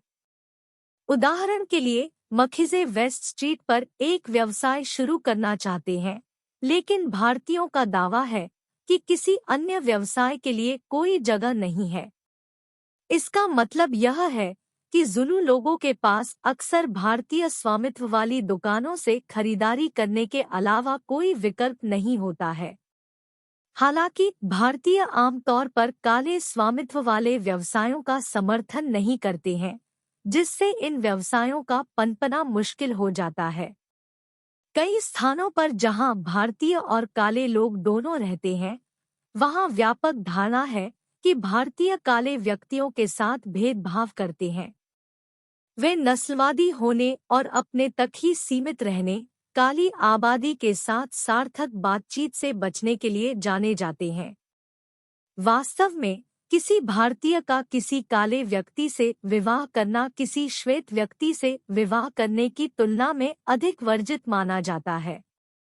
विनय लाल ने अफ्रीका में भारतीयों के साथ भेदभावपूर्ण व्यवहार पर चर्चा की और इस बात पर प्रकाश डाला कि भारतीय काले लोगों के प्रति भी भेदभावपूर्ण व्यवहार और भेदभावपूर्ण रवैया प्रदर्शित कर सकते हैं। वह बताते हैं कि कई भारतीय अपने पारिवारिक घरों के भीतर खुद को अलग थलग कर लेते हैं, व्यापक सार्वजनिक जीवन में भाग लेने से बचते हैं, खुद को अन्य समुदायों से अलग कर लेते हैं और विदेश में, खासकर समृद्ध पश्चिम में रहते हुए बिना सोचे समझे पारंपरिक भारतीय रीति रिवाजों को बरकरार रखते हैं। लाल इन विशेषताओं की संकटपूर्ण प्रकृति पर जोर देते हैं, खासकर भारतीय गिरमिटिया श्रमिक इतिहास के संदर्भ में। उनका सुझाव है कि भारतीयों को यह स्वीकार करना चाहिए कि संयुक्त राज्य अमेरिका जैसी जगहों पर उनका स्वयं का हाशिए पर होना और दरिद्रता कुछ हद तक काले और हिस्पैनिक समुदायों द्वारा झेले गए अपमान के समान है, भले ही कई भारतीय इसे स्वीकार करने में अनिच्छुक हों। इसके अलावा लाल ने यह उल्लेख करते हुए एक समानता खींची कि भारतीय कभी-कभी काले लोगों को आलसी बताते हैं, लेकिन उन्हें याद रखना चाहिए कि अंग्रेजों ने 2 शताब्दियों तक भारतीयों का वर्णन करने के लिए एक ही भाषा का इस्तेमाल किया था। 21.5 भारत विदेशों में भारतीयों को कैसे देखता है। भारतीय प्रवासी दुनिया भर के विभिन्न देशों में रहने वाले 20 मिलियन से अधिक लोगों का एक समूह है। उन्हें आधिकारिक तौर पर एनआरआई, अनिवासी भारतीय, कहा जाता है, जिसका अर्थ है ऐसे भारतीय जो दूसरे देशों में रहते हैं, या पीआईओ, भारतीय मूल के लोग जो मूल रूप से दूसरे देशों के नागरिक हैं, लेकिन उनकी जड़ें भारतीय हैं। बॉक्स 21.3 में हम इन शब्दों को और अधिक स्पष्ट करते हैं। एनआरआई एक भारतीय नागरिक है जो दूसरे देश में चला गया है। इसे प्रवासी भारतीय या प्रवासी भारतीय भी कहा जा सकता है। करों जैसे आधिकारिक उद्देश्यों के लिए भारत सरकार किसी भी भारतीय को एनआरआई मानती है जो एक वर्ष में 183 दिन से अधिक भारत से बाहर बिताता है। इसमें वे लोग भी शामिल हैं जो भारत में पैदा हुए थे लेकिन उन्होंने दूसरे देशों की नागरिकता ले ली है। भारतीय मूल का व्यक्ति पीआईओ वह व्यक्ति है जिसकी जड़ें भारतीय है, लेकिन वह भारत का नागरिक नहीं है। पीआईओ कार्ड प्राप्त करने के लिए भारत सरकार 4 पीढ़ी पहले तक के भारतीय वंश वाले लोगों को पीआईओ के रूप में गिनती है।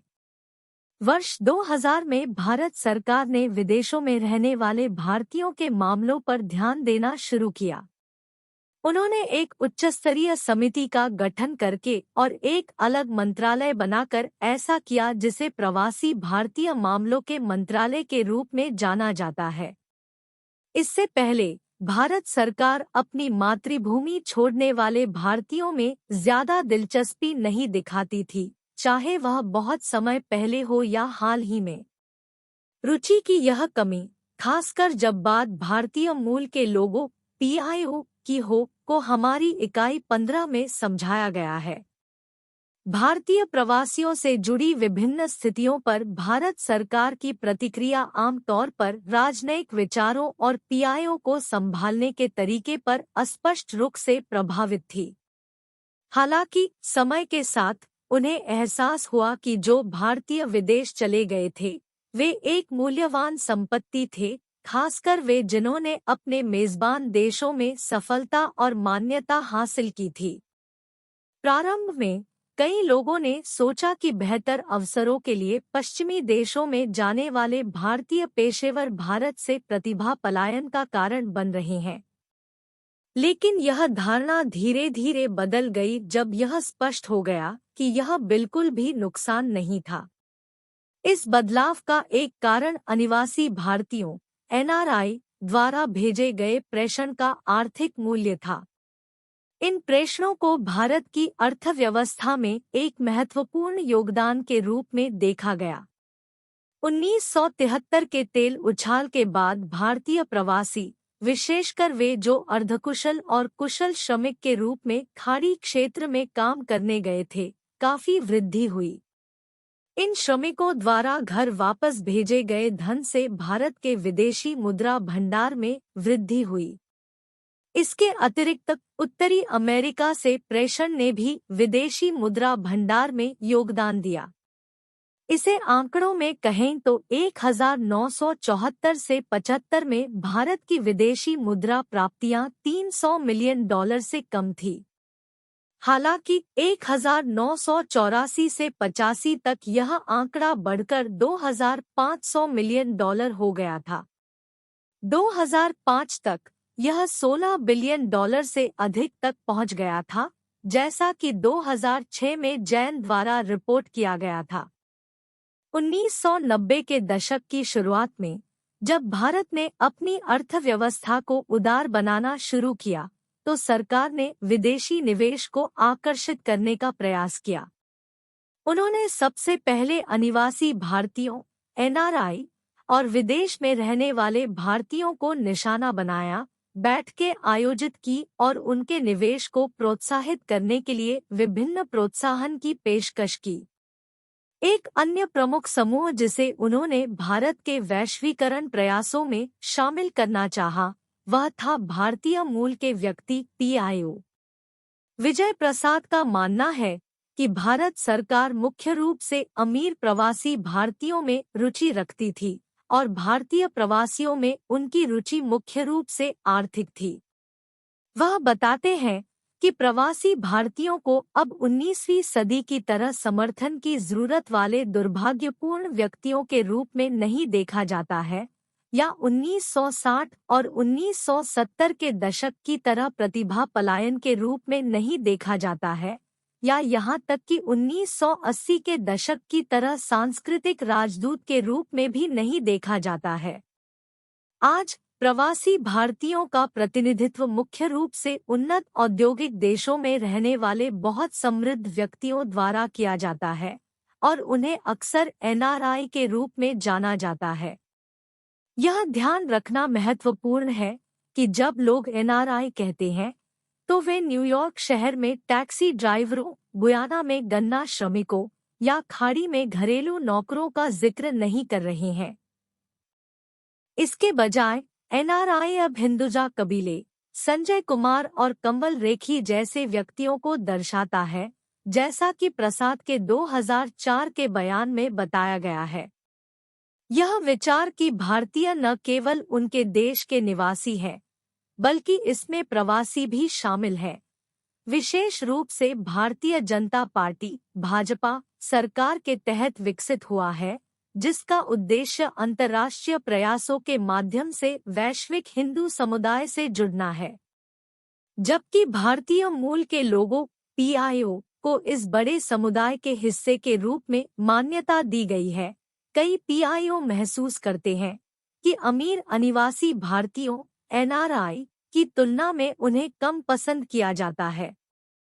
हाल ही में प्रवासी भारतीय दिवस के दौरान एक कार्यक्रम जो पूरे भारतीय वैश्विक परिवार को गले लगाने का दावा करता है, जिसमें पीआईओ जैसे पुराने प्रवासी भी शामिल है, ऐसा लगता है कि केवल विनम्र शब्द और कुछ वास्तविक प्रोत्साहन प्रदान किए गए थे।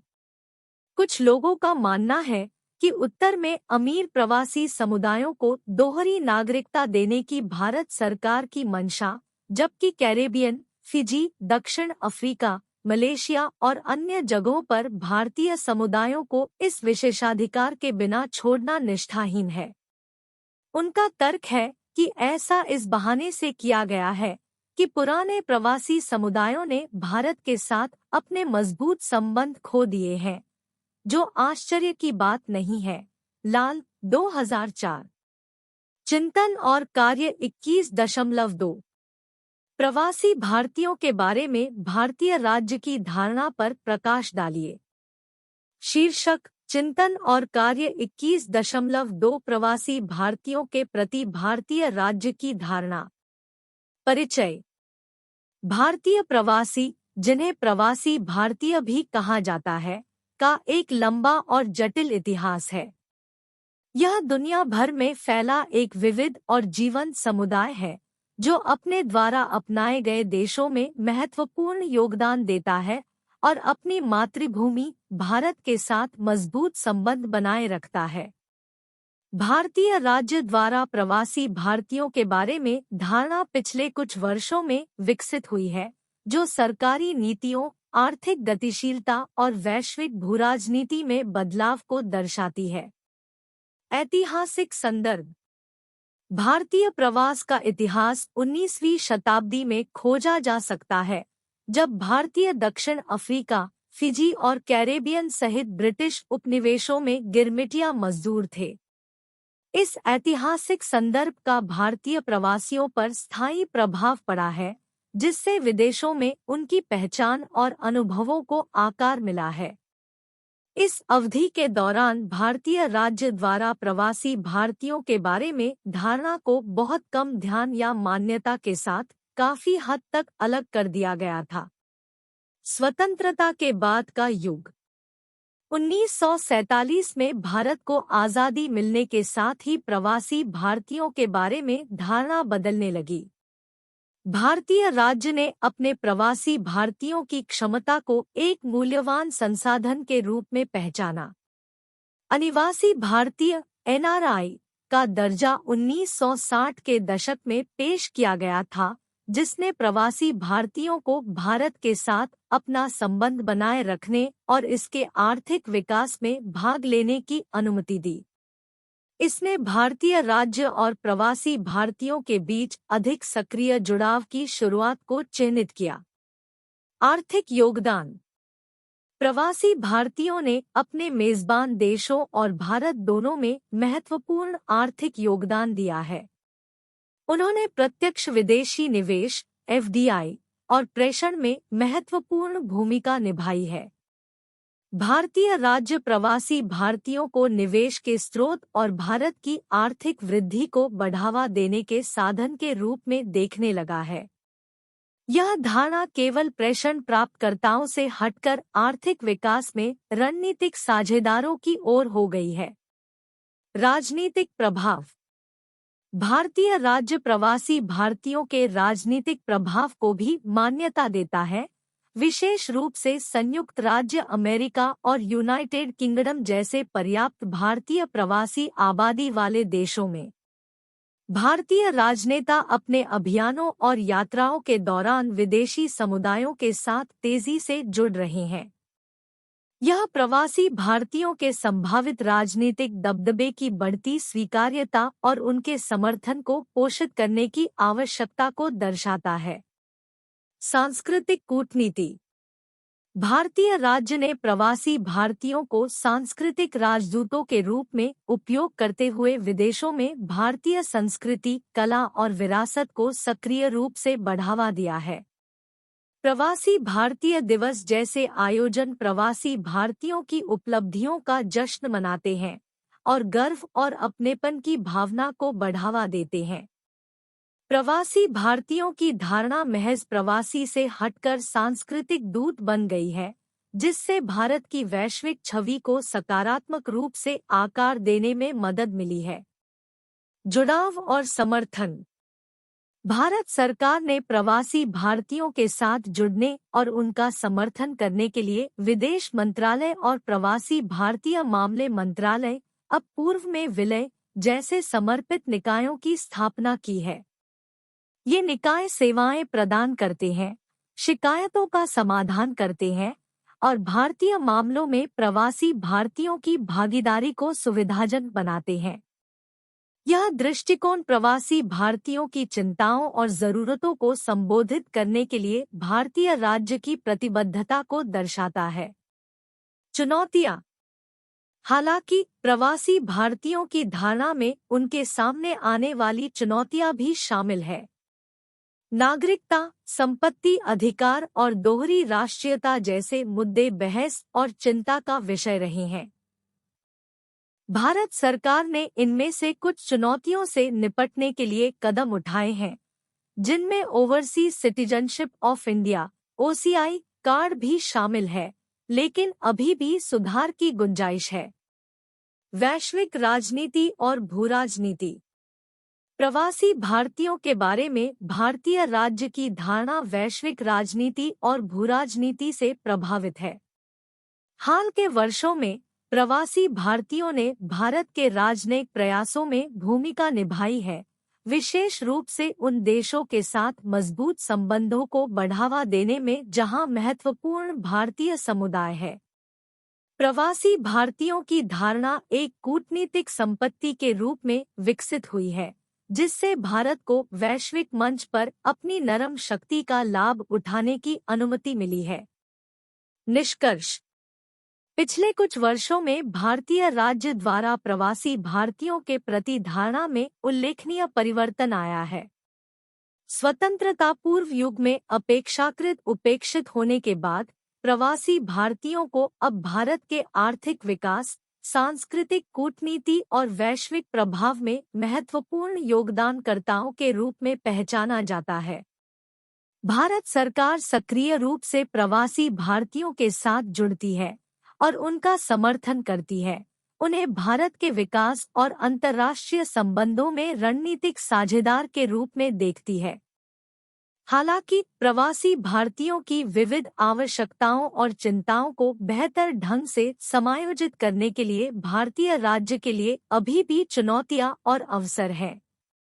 जैसे जैसे दुनिया बदलती जा रही है, वैसे वैसे भारत और इसके प्रवासी भारतीयों के बीच संबंध भी बदलेंगे, लेकिन एक मूल्यवान संपत्ति के रूप में प्रवासी भारतीयों की धारणा डगमगाने की संभावना नहीं है। विश्व मंच पर उनका योगदान और प्रभाव भारतीय राज्य के विदेशी समुदायों के साथ जुड़ने और समर्थन करने के दृष्टिकोण को आकार देता रहेगा। पिछली चर्चा मुख्य रूप से भारतीय प्रवासियों के संबंध में आधिकारिक स्थिति और विचारों पर केंद्रित थी। अब आइए जानें कि अगले अनुभाग में रोजमर्रा के लोग भारतीय प्रवासी के बारे में क्या सोचते हैं। 21.6 भारत विदेशों में भारतीयों के बारे में क्या सोचता है। भारत के लिए प्रवासी भारतीयों की चाहत भारत की अपनी प्रवासी आबादी के लिए चाहत में प्रतिबिंबित होती है। कामदार 2004। प्रवासी भारतीयों में यह गहरी रुचि उन्हें दिए गए व्यापक मीडिया कवरेज से स्पष्ट होती है, विशेषकर NRI अनिवासी भारतीयों को। विदेशों में रहने वाले भारतीयों से संबंधित किसी भी समाचार या घटना को प्रमुखता से दिखाया जाता है और भारत में लोगों के ध्यान में लाया जाता है। चाहे वह किरण देसाई का बुकर पुरस्कार जीतना हो, लक्ष्मी मित्तल की बेटी की भव्य शादी हो या अमेरिका में बॉबी जिंदल का राजनीतिक अभियान हो, हम एनआरआई और पीआईओ भारतीय मूल के व्यक्ति की पहचान की पुष्टि करते हुए इन दूर की घटनाओं को भारतीय दर्शकों के साथ साझा करने में तत्पर है। भारतीयों, जबकि भारत उनकी उपलब्धियों के लिए प्रवासी भारतीयों की सराहना करता है, वह कुछ अपेक्षाएं भी रखता है और उनके बारे में धारणाएं भी रखता है जो हमेशा पूरी तरह से सकारात्मक नहीं होती है। फुलब्राइट के 22 वर्षीय छात्र अंकुर भाल ने rediff.com पर एक साक्षात्कार में कहा कि हर कोई उन लोगों के बारे में गलत धारणा रखता है जिनके साथ वे नहीं रहते हैं। भारत में एक आम धारणा है कि अनिवासी भारतीय एनआरआई कामुक होते हैं और उनके अपने माता पिता के साथ अच्छे संबंध नहीं होते हैं। यह धारणा फिल्मों में प्रचलित है, चाहे वे भारत में भारतीयों द्वारा बनाई गई हों या विदेश में रहने वाले भारतीयों द्वारा। ये फिल्में अक्सर पहली पीढ़ी के भारतीयों और उनकी दूसरी पीढ़ी के बच्चों के बीच निरंतर संघर्ष को दर्शाती है। बेंड इट लाइक बेकहम और पिछली फिल्म भाजी ऑन द बीच जैसी फिल्में इस विषय का पता लगाती है। यह तनाव तथाकथित भारतीय मूल्यों और पश्चिमी मूल्यों के बीच टकराव को दर्शाता है। पश्चिमी संस्कृति समुदाय या परिवार से ऊपर व्यक्तित्व पर जोर देती है, जिससे भारतीय प्रवासियों, विशेषकर दूसरी पीढ़ी का मार्गदर्शन करने की उम्मीद की जाती है। यदि पूरी तरह से पश्चिमीकरण नहीं किया गया, तो वे खुद को पश्चिमी और भारतीय मूल्यों के बीच उलझा हुआ भ्रम की स्थिति में पा सकते हैं। इस दुविधा को कभी-कभी मजाकिया तौर पर एबीसीडी भी कहा जाता है, जिसका मतलब है अमेरिकन बोर्न कंफ्यूज्ड देसी। एक आम धारणा है कि जो लोग अमीर पश्चिमी देशों में बेहतर अवसरों के लिए भारत छोड़कर चले गए, उन्होंने अपनी मातृभूमि के साथ विश्वासघात किया है और उन्हें कुछ भी वापस नहीं दिया है। अक्सर उन पर कभी भारत न लौटने का आरोप लगाया जाता है। उन्हें न लौटने वाले भारतीय या एनआरआई के रूप में भी लेबल किया जाता है। अपने कभी-कभार भारत यात्रा के दौरान उन्हें अक्सर संपर्क से बाहर शिकायत करते और मिनरल वाटर पीते समय विदेशी लहजे में बात करते हुए देखा जाता है। इससे यह धारणा बनती है कि उन्होंने अपनी भारतीय पहचान खो दी है। एक अनिवासी भारतीय या एनआरआई इस रूढ़िवादिता पर टिप्पणी करते हुए कहते हैं, विदेश में कई भारतीय, विशेष रूप से एनआरआई, अचानक खुद को अपनी भारतीयता की रक्षा करने लगते हैं। यह ऐसा है जैसे कि एनआरआई बनना या उसके रूप में लेबल किए जाने को रातों रात परिवर्तन के रूप में देखा जाता है। लोग आपसे हर चीज पर एक अलग दृष्टिकोण रखने की उम्मीद करते हैं और भारत के बारे में आपकी राय अब सटीक या वैध नहीं मानी जाती है। यह ऐसा है जैसे एक स्विच फ्लिप हो जाता है और जब आप किसी अन्य पर जाते हैं तो सॉफ्टवेयर का एक नया संस्करण आपके ऑपरेटिंग सिस्टम में डाउनलोड हो जाता है। देश अनिवासी भारतीयों एनआरआई का चित्रण वास्तव में भारतीय नहीं है और इसलिए इसमें नैतिकता या सही मूल्यों की कमी है। यह कई भारतीय फिल्मों, खासकर बॉलीवुड में एक आम रूढ़िवादिता है। वास्तव में जो कोई भी विदेश जाता था, उसे अक्सर विलायत, ब्लाइटी से लिया गया एक शब्द जिसका मूल अर्थ इंग्लैंड था, कहा जाता था। अक्सर उसे भ्रष्ट होकर भारत लौटने के रूप में चित्रित किया जाता था। कुछ शुरुआती फिल्मों में इन विलायती या विदेश से लौटे व्यक्तियों को दर्शाया गया था। मनोज कुमार पश्चिमी मूल्यों की तुलना में भारतीय मूल्यों की वकालत करने के लिए जाने जाते थे। इसके लिए उन्हें मिस्टर भरत का उपनाम भी दिया गया। उनकी फिल्मों में विलायती लौटी भारतीय, आमतौर पर एक महिला जो मिनी स्कर्ट पहनती थी, धूम्रपान करती थी और शराब पीती थी, फिल्म के नायक की बदौलत अपनी भारतीय पहचान वापस पा लेती थी। फिर उसे साड़ी पहने, बीड़ी, एक प्रकार की सिगरेट, पीते हुए और आम तौर पर एक भारतीय नारी एक अच्छी भारतीय महिला की तरह व्यवहार करते हुए दिखाया जाएगा। यह बदलाव उनकी फिल्म पूरब और पश्चिम में अक्सर देखने को मिला। परदेस से लेकर मुझसे दोस्ती करोगे और रामजी लंदनवाले जैसी फिल्मों तक कई आधुनिक फिल्में भी एनआरआई के इसी तरह के चित्रण को दर्शाती है। वे अक्सर अधिकांश एनआरआई को भारतीयों जितना गुणी नहीं बताते हैं। आम तौर पर इन पात्रों को परिवर्तन से गुजरते हुए दिखाया जाता है जब वे अपनी मातृभूमि में लौटते हैं और स्थायी रूप से वहीं रहने लगते हैं। न्यूयॉर्कर अनीता वेंकटरमानी ने इसे अच्छी तरह से समझाया, यह देखते हुए कि बॉलीवुड में भारतीय अमेरिकी पुरुष दो श्रेणियों में आते हैं। वे या तो अमीर, अनैतिक महिलावादी हैं, जिनके माता पिता उन्हें ठीक करने के लिए एक भारतीय लड़की की तलाश कर रहे हैं, जैसा कि परदेस में अपूर्व अग्निहोत्री के चरित्र में देखा गया है, या वे समृद्ध एमबीए हैं जो विशेष रूप से एक भारतीय लड़की की इच्छा रखते हैं, जैसे मुझसे में ऋतिक रोशन का चरित्र दोस्ती करोगे या कुछ ना कहो में अभिषेक बच्चन।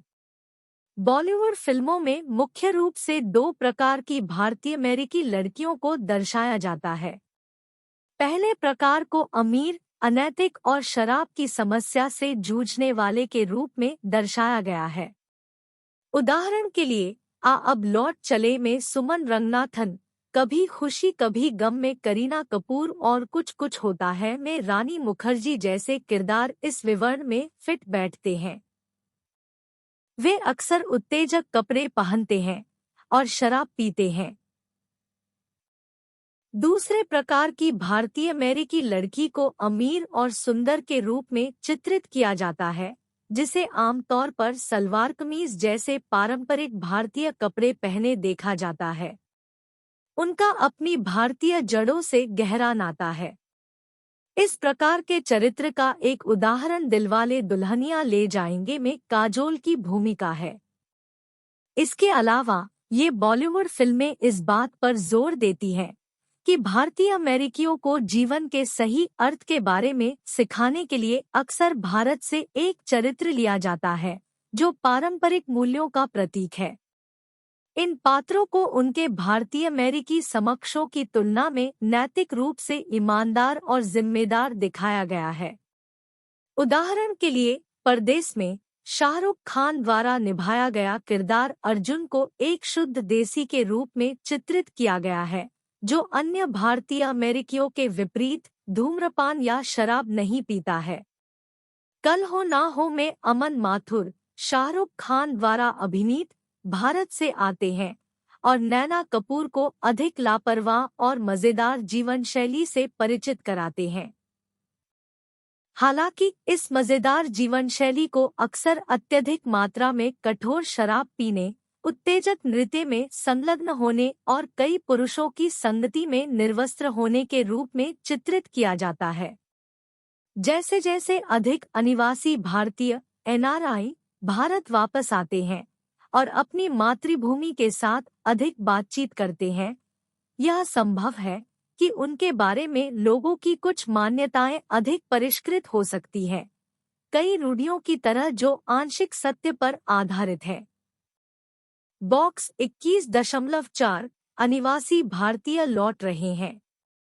बड़ी संख्या में चिकित्सा पेशेवर संयुक्त राज्य अमेरिका और अन्य अपनाए गए देशों में अपनी अच्छी खासी वेतन वाली नौकरियां छोड़कर भारत लौट रहे हैं और अनुसंधान संस्थानों और अस्पतालों में योगदान दे रहे हैं।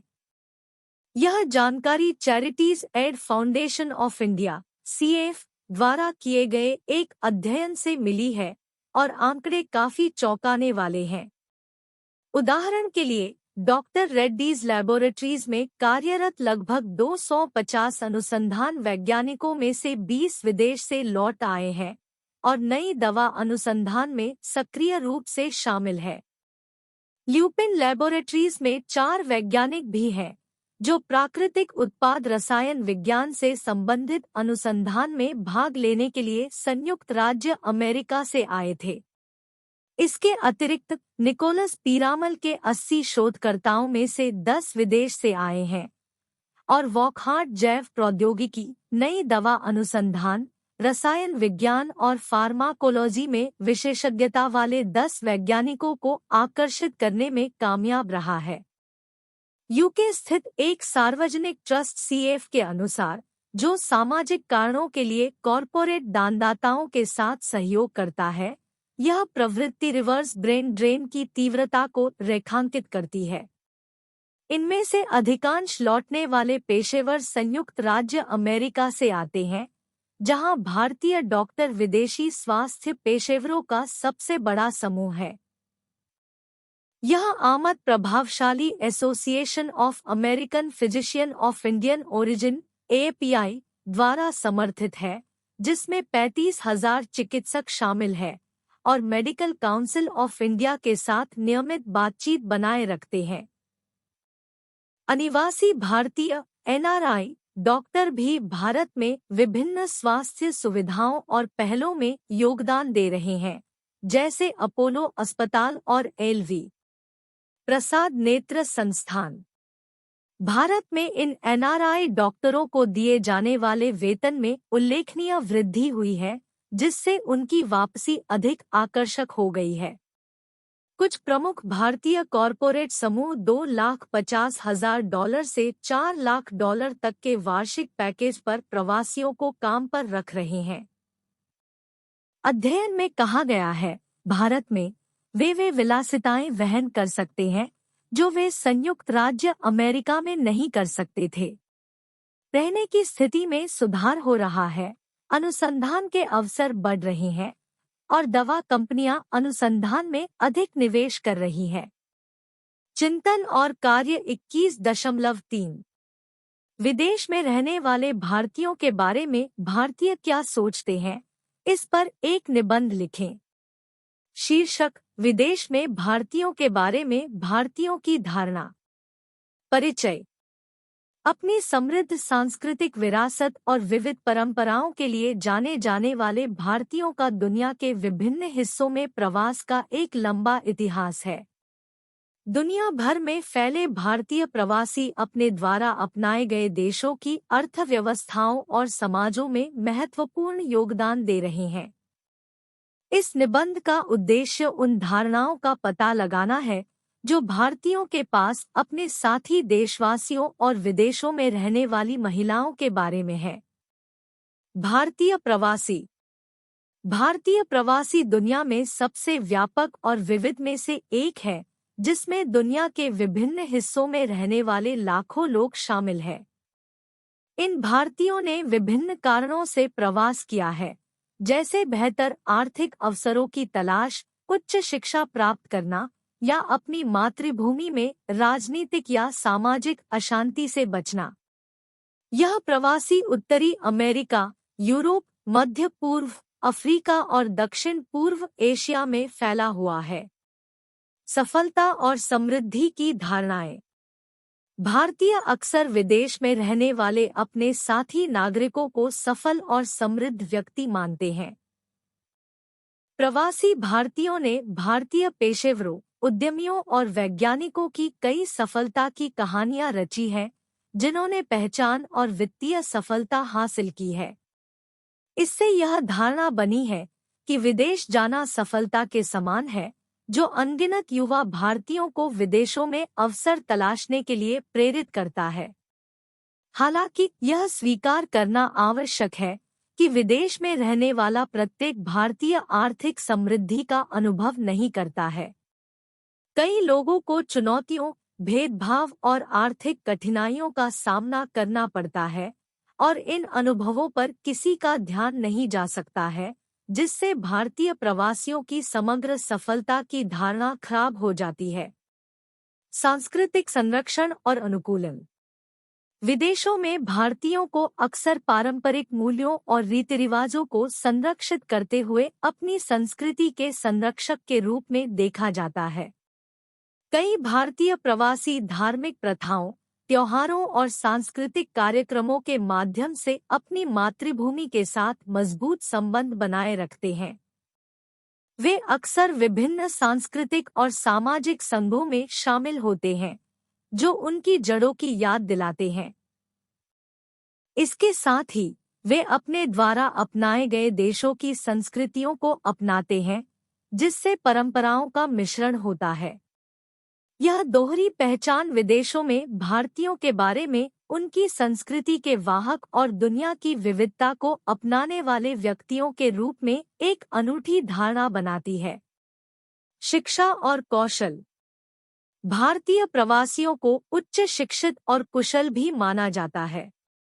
विदेश में रहने वाले भारतीयों में बड़ी संख्या में उच्च शिक्षा प्राप्त करने वाले छात्र इंजीनियरिंग, चिकित्सा, आईटी और वित्त जैसे क्षेत्रों में पेशेवर और अत्याधुनिक अनुसंधान में योगदान देने वाले विशेषज्ञ हैं।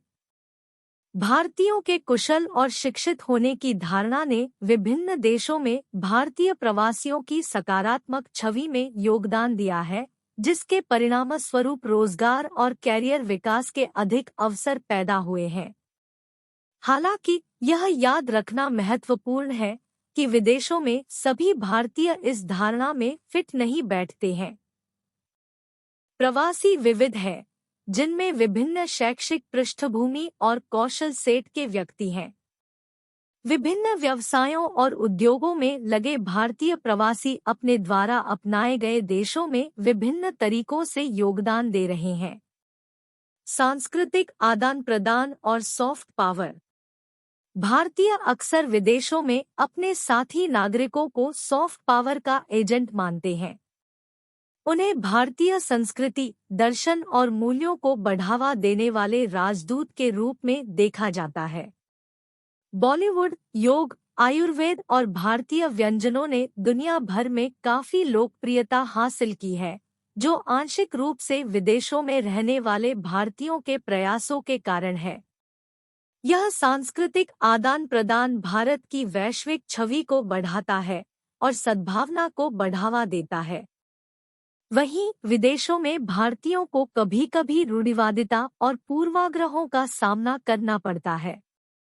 ये उनकी संस्कृति के बारे में गलत धारणाओं या भारतीय समुदाय के भीतर विविधता के बारे में समझ की कमी से उत्पन्न हो सकते हैं। अधिक सटीक धारणाएं बनाने के लिए इन गलतफहमियों को दूर करना महत्वपूर्ण है। सामुदायिक बंधन और सामाजिक उत्तरदायित्व। विदेशों में भारतीय अक्सर सहायता प्रदान करने, सांस्कृतिक अनुभव साझा करने और आम चुनौतियों का समाधान करने के लिए एकजुट समुदाय बनाते हैं। वे परोपकारी गतिविधियों में संलग्न हैं, धर्मार्थ संगठनों का समर्थन करते हैं और अपने गोद लिए गए देशों और भारत दोनों में मानवीय कारणों से योगदान करते हैं।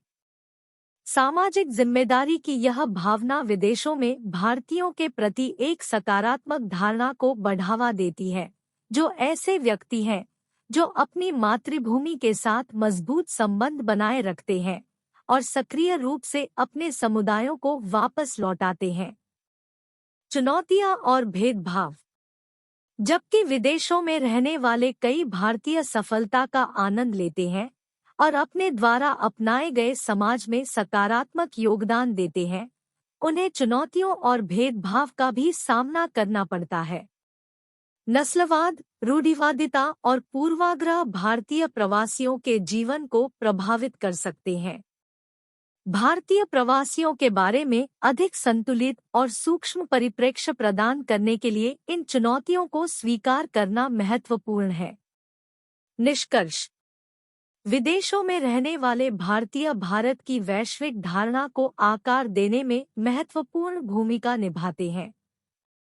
उन्हें सफल, शिक्षित और सांस्कृतिक रूप से जीवंत व्यक्तियों के रूप में देखा जाता है, जो विभिन्न तरीकों से दुनिया में योगदान देते हैं। हालांकि ये धारणाएं आम तौर पर सकारात्मक है, भारतीय प्रवासियों के भीतर विविधता को पहचानना आवश्यक है, जिसमें चुनौतियों और भेदभाव का सामना करने वाले लोग भी शामिल हैं। भारतीय प्रवासियों की बहुमुखी प्रकृति को समझने से विदेशों में रहने वाले भारतीयों के बारे में अधिक व्यापक और सटीक दृष्टिकोण प्राप्त होता है। यह समझ सांस्कृतिक अंतराल को पाटने, रूढ़िवादिता को दूर करने और भारत और बाकी दुनिया के बीच अधिक सहयोग और सहयोग को बढ़ावा देने में मदद कर सकती है। विदेशों में भारतीयों की धारणाएं सफलता, संस्कृति, शिक्षा, सामुदायिक संबंधों और उनके सामने आने वाली चुनौतियों की गतिशील परस्पर क्रिया से आकार लेती है और अधिक जानकारीपूर्ण परिप्रेक्ष्य के लिए इस जटिलता को पहचानना महत्वपूर्ण है। 21.7 निष्कर्ष। इस इकाई में हमने चर्चा की है कि लोग जिन देशों में जाते हैं वहां भारतीयों को कैसे देखते और सोचते हैं, साथ ही विदेशों में रहने वाले भारतीय अपनी मातृभूमि को कैसे देखते हैं। हम प्रत्येक भारतीय बस्ती या समुदाय को विस्तार से कवर नहीं कर सके क्योंकि यह इस इकाई के लिए बहुत व्यापक होगा। हालांकि हमने आपको कुछ मुख्य छवियों का व्यापक दृश्य प्रदान करने का प्रयास किया है जो फिल्मों, किताबों और मीडिया के माध्यम से आकार लेती है और कायम रहती है, जो इस खंड का मुख्य विषय है। विदेशों में भारतीयों को जिस तरह से देखा जाता है उसे पकड़ने का प्रयास करते हुए हमने पश्चिमी देशों में रहने वाले भारतीयों पर अधिक ध्यान केंद्रित किया है, जहां मीडिया का मजबूत प्रभाव है और इन धारणाओं को आकार देने में महत्वपूर्ण भूमिका निभाता है। फिर भी हम कैरेबियन, अफ्रीका, फिजी और मलेशिया जैसे स्थानों में बसने वाले भारतीयों की विशिष्ट स्थितियों, चुनौतियों और विचारों पर भी प्रकाश डालना चाहते थे। हम आपको दुनिया के विभिन्न हिस्सों में भारतीयों के बारे में समान या भिन्न धारणाओं की खोज करके इस इकाई का विस्तार करने के लिए प्रोत्साहित करते हैं।